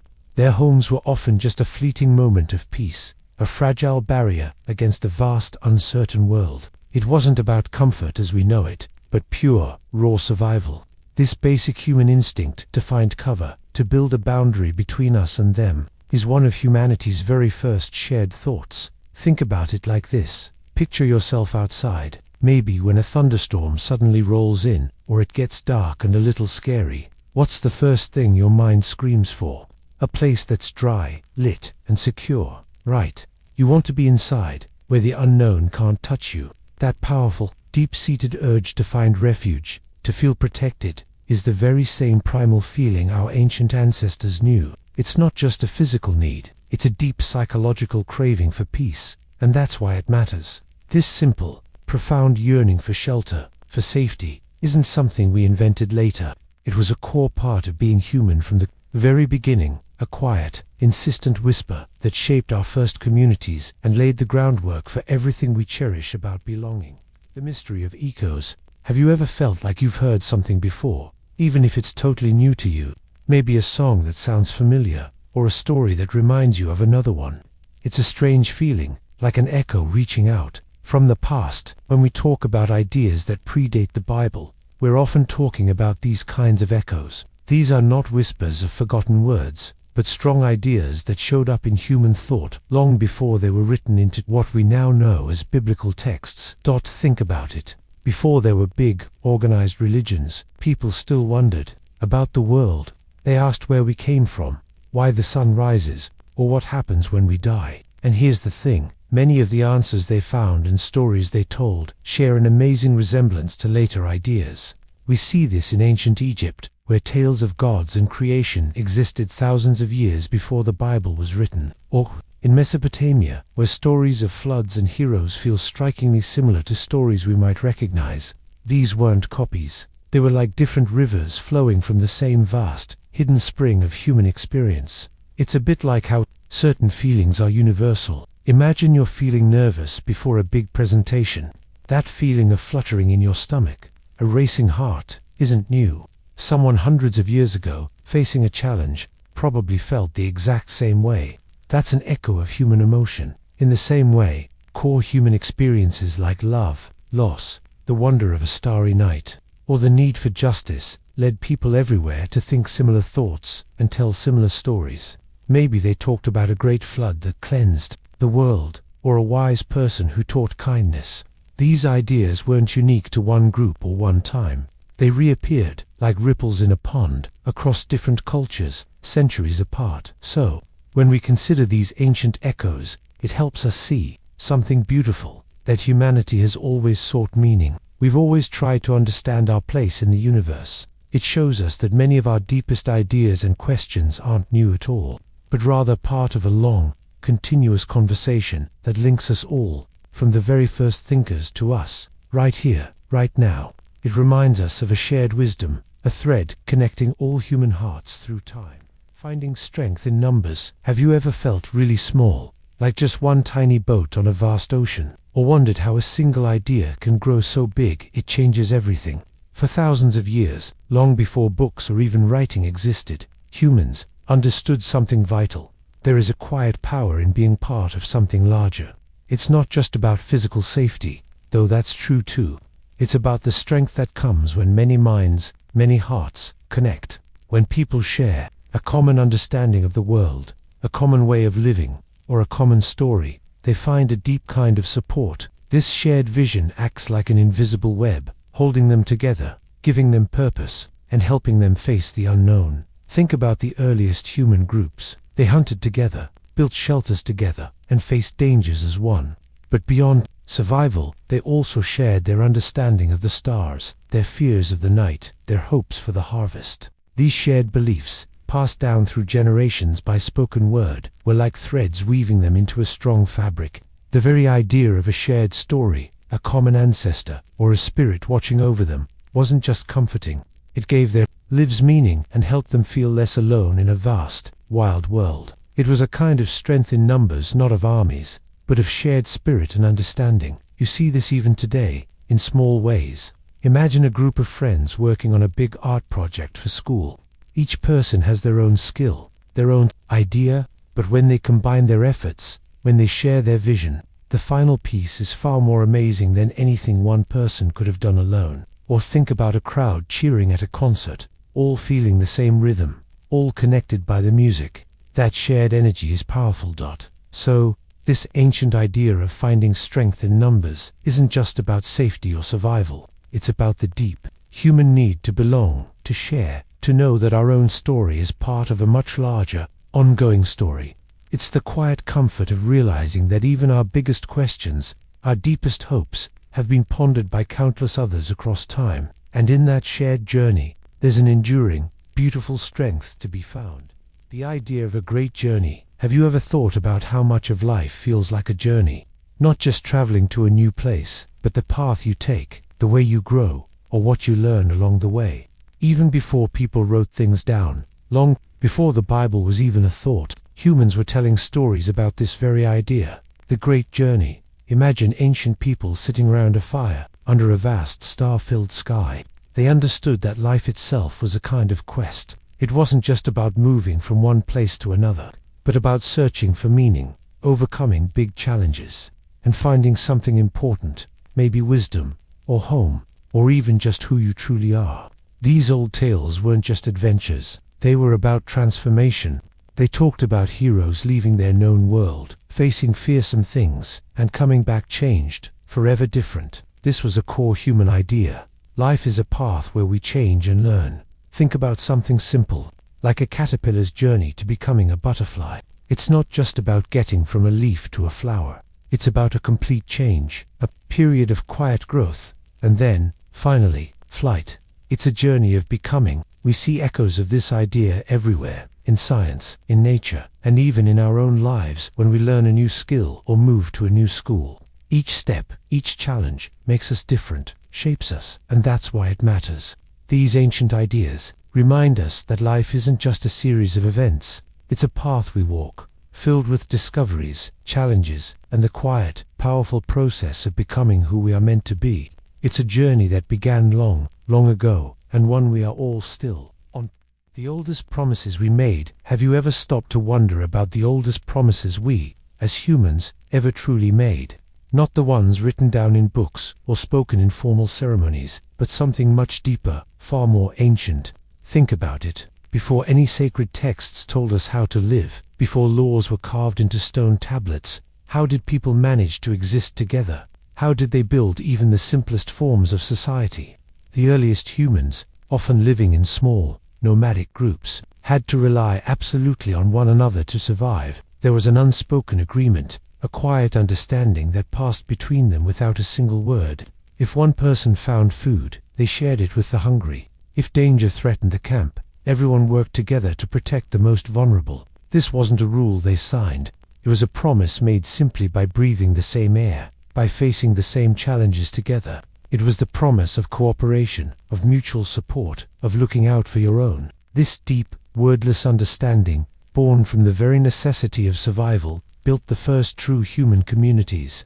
It was about profound trust, woven into the fabric of daily life. Consider a simple, everyday example. When you're part of a sports team or even just playing a game with friends, no one writes down, "I promise to pass the ball when I should," or "I promise to play fair." But there's an unwritten expectation, isn't there? You trust that everyone will follow the spirit of the game, will try their best for the team. If someone breaks that unwritten rule, that trust can shatter. This basic ancient social contract, the unspoken agreement to cooperate, is precisely what allowed humans to not just survive, but to truly thrive and grow. These quiet, foundational promises, etched not into stone but into the very spirit of early human life, are still echoing within us today. They remind us that long before grand religions or complex governments, humans deeply understood the need for belonging, for trust, and for caring for one another. It's a fundamental echo from our most distant past, a deep, silent agreement that, in many ways, still helps define what it means to be human.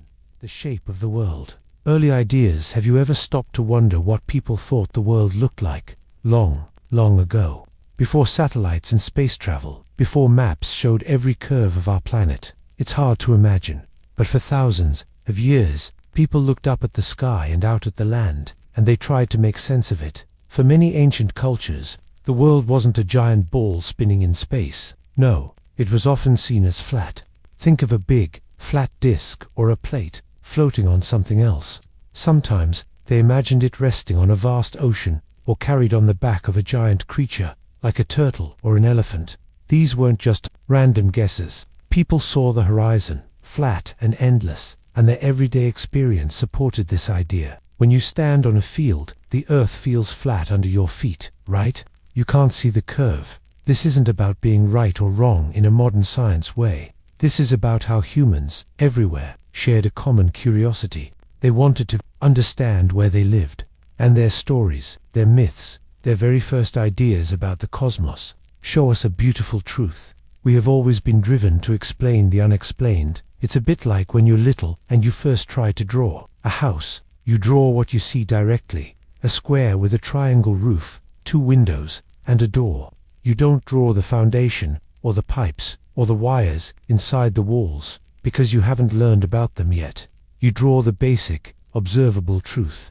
That's what ancient people did with the world. They drew from their direct observations and their deep human need for a story that made sense of everything around them. So when we think about these early ideas, it's not to judge them. Instead, it's an invitation to feel a connection to those who came before us.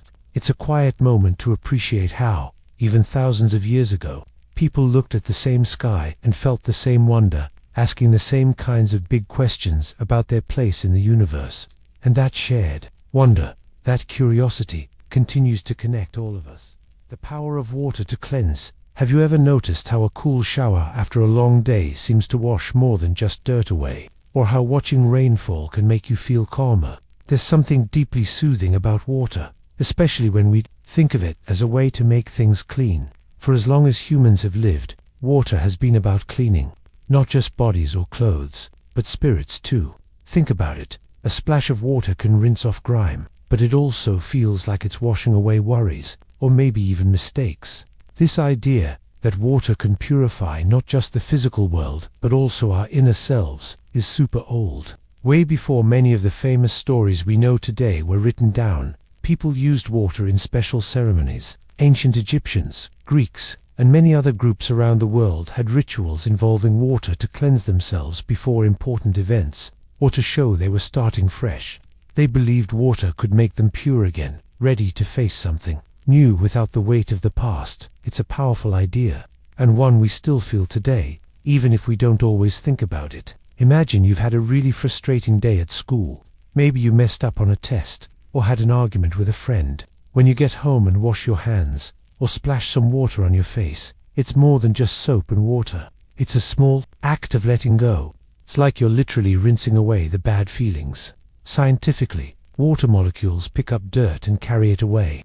But emotionally, it feels like it's picking up those heavy moments and helping them flow downstream. So, this quiet power of water, to clean and renew, it's not just a physical thing. It's a feeling. It's an old wisdom, reminding us that sometimes all it takes is a little bit of clear water to feel like we can begin again, lighter and ready for whatever comes next. It's a simple reminder that every ending can also be a fresh start. When we looked up, wonder in the sky, have you ever found yourself just staring up at the night sky?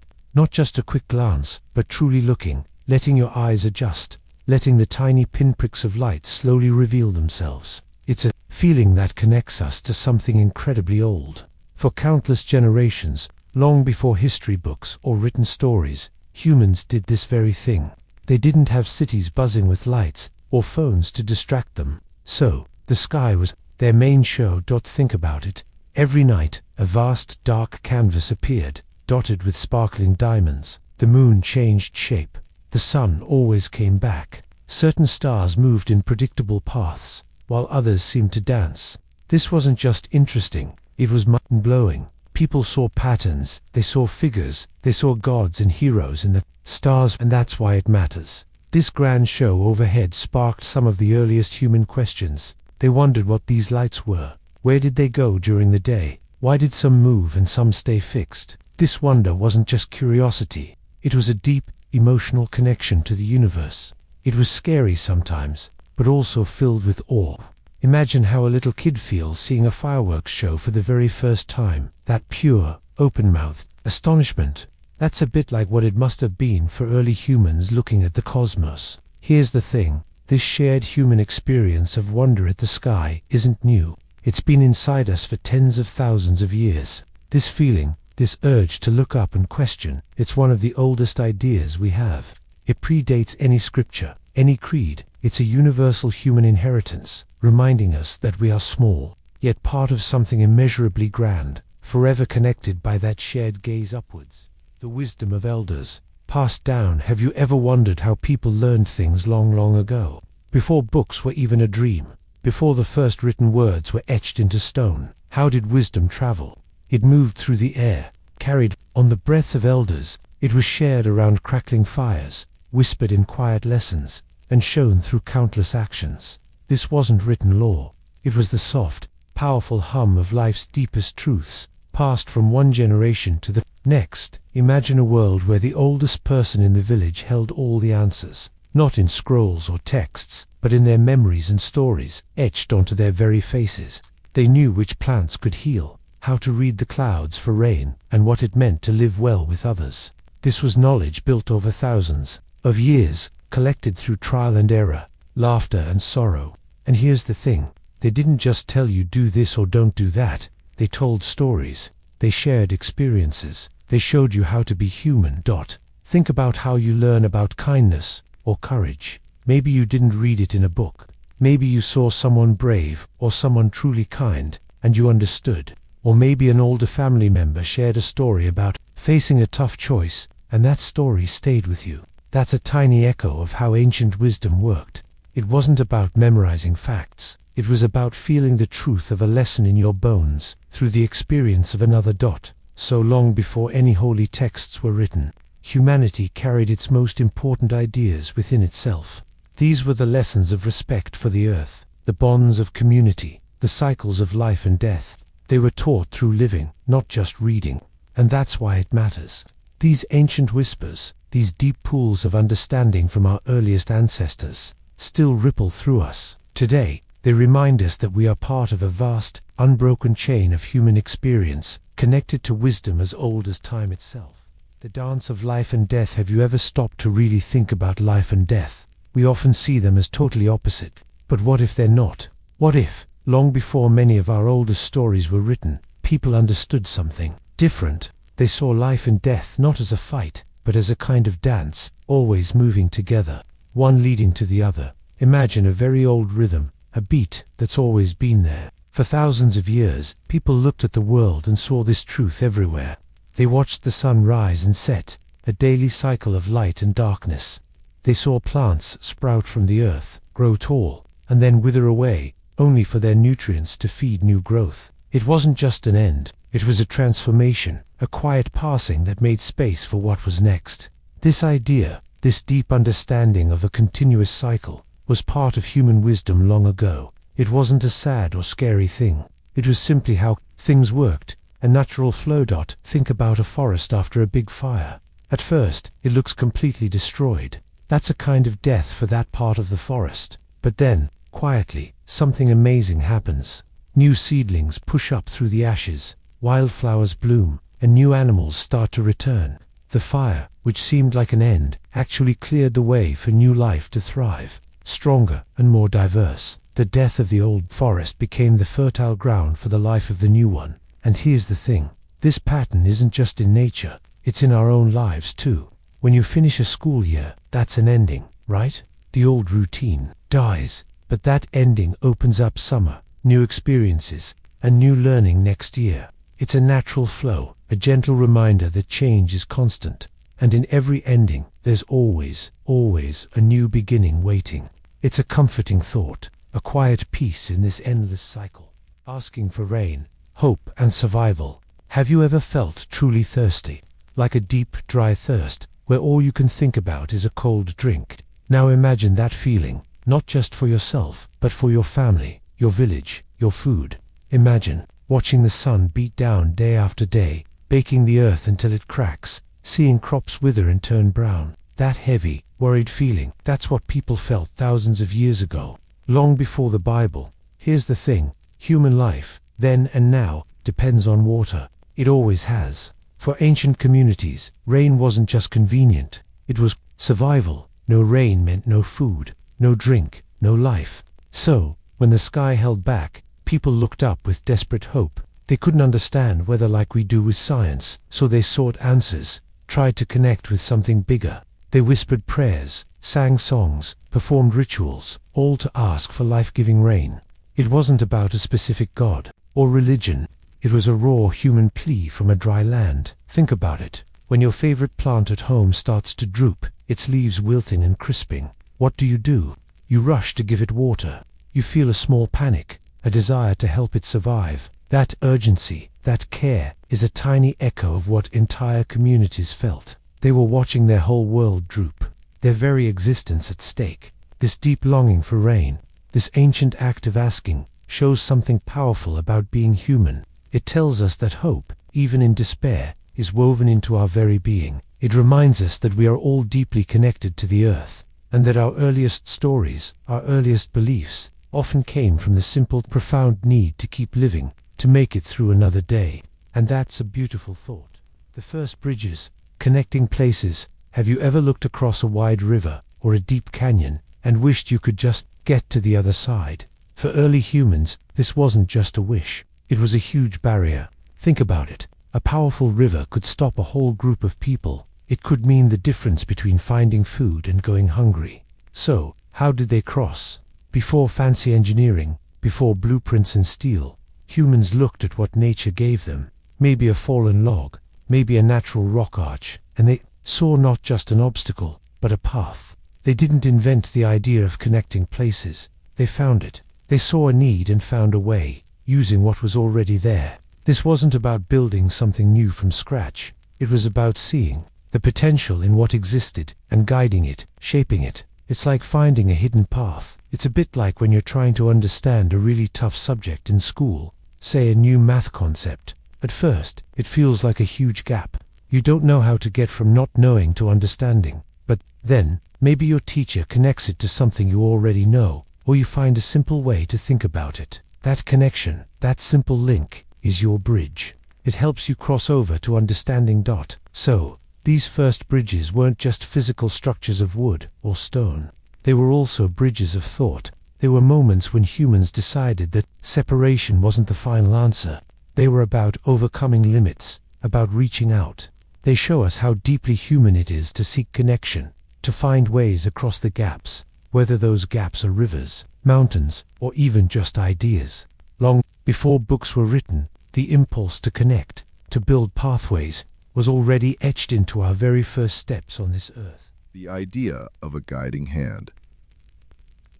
Have you ever felt like things just kind of fall into place? Like, even when stuff seems messy, there's an invisible thread pulling everything together, leading you somewhere. It's not about someone telling you what to do, but more like a quiet nudge, a sense that something larger is at work, steering the world, or even just your own journey. This feeling, this idea of a guiding hand, is as old as human thought itself. Long before people wrote down their sacred texts, they looked at the world and saw patterns. They saw seasons change, rivers flow, and stars move in predictable ways. They felt the pull of tides and the whisper of the wind. And they wondered if there was something, some unseen energy or force, directing it all.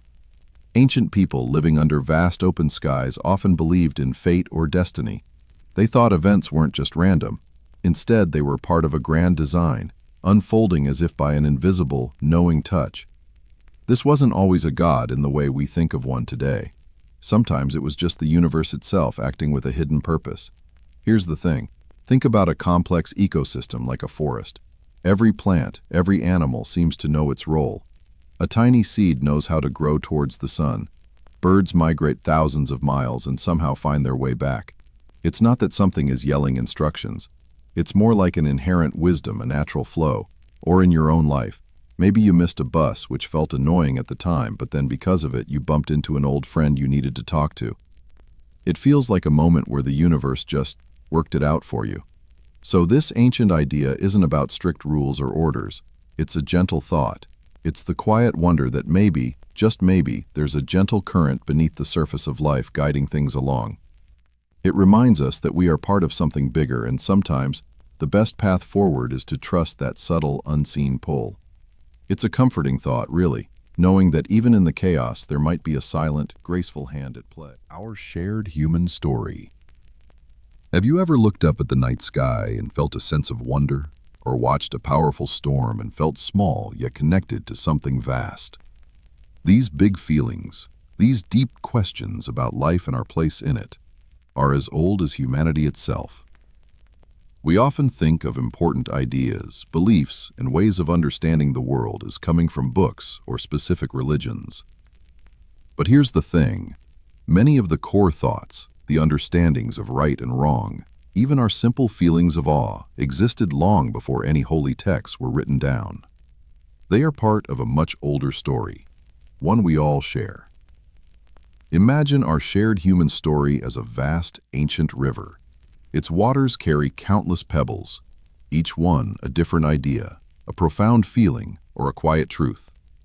For tens of thousands of years, long before cities or libraries, people wondered about the same things we do now.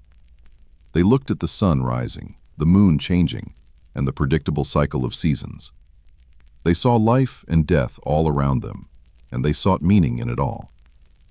They gathered around crackling fires, telling stories, tales about how the world began, about bravery in the face of danger, or about why we should treat each other with kindness. These early narratives, myths, and careful observations weren't written in books. They lived in whispers, in powerful songs, in expressive dances, and in the quiet wisdom passed from one generation to the next. Consider the simple idea of sharing. If you have a delicious snack and your friend doesn't, you might feel a natural, deep urge to offer them some. That feeling, that understanding of fairness and the importance of community, isn't a new invention. It's deeply woven into the very fabric of who we are as human beings. It's part of that ancient river, flowing steadily through thousands of years. So much of what makes us truly human, what guides our hearts and minds, has been thought, felt, and shared by people from every corner of the earth long before us. It's a quiet, yet incredibly powerful connection to every person who has ever lived. A profound reminder that we are all part of one continuous, flowing story. And that's a beautiful thought, really, to feel that timeless connection within ourselves.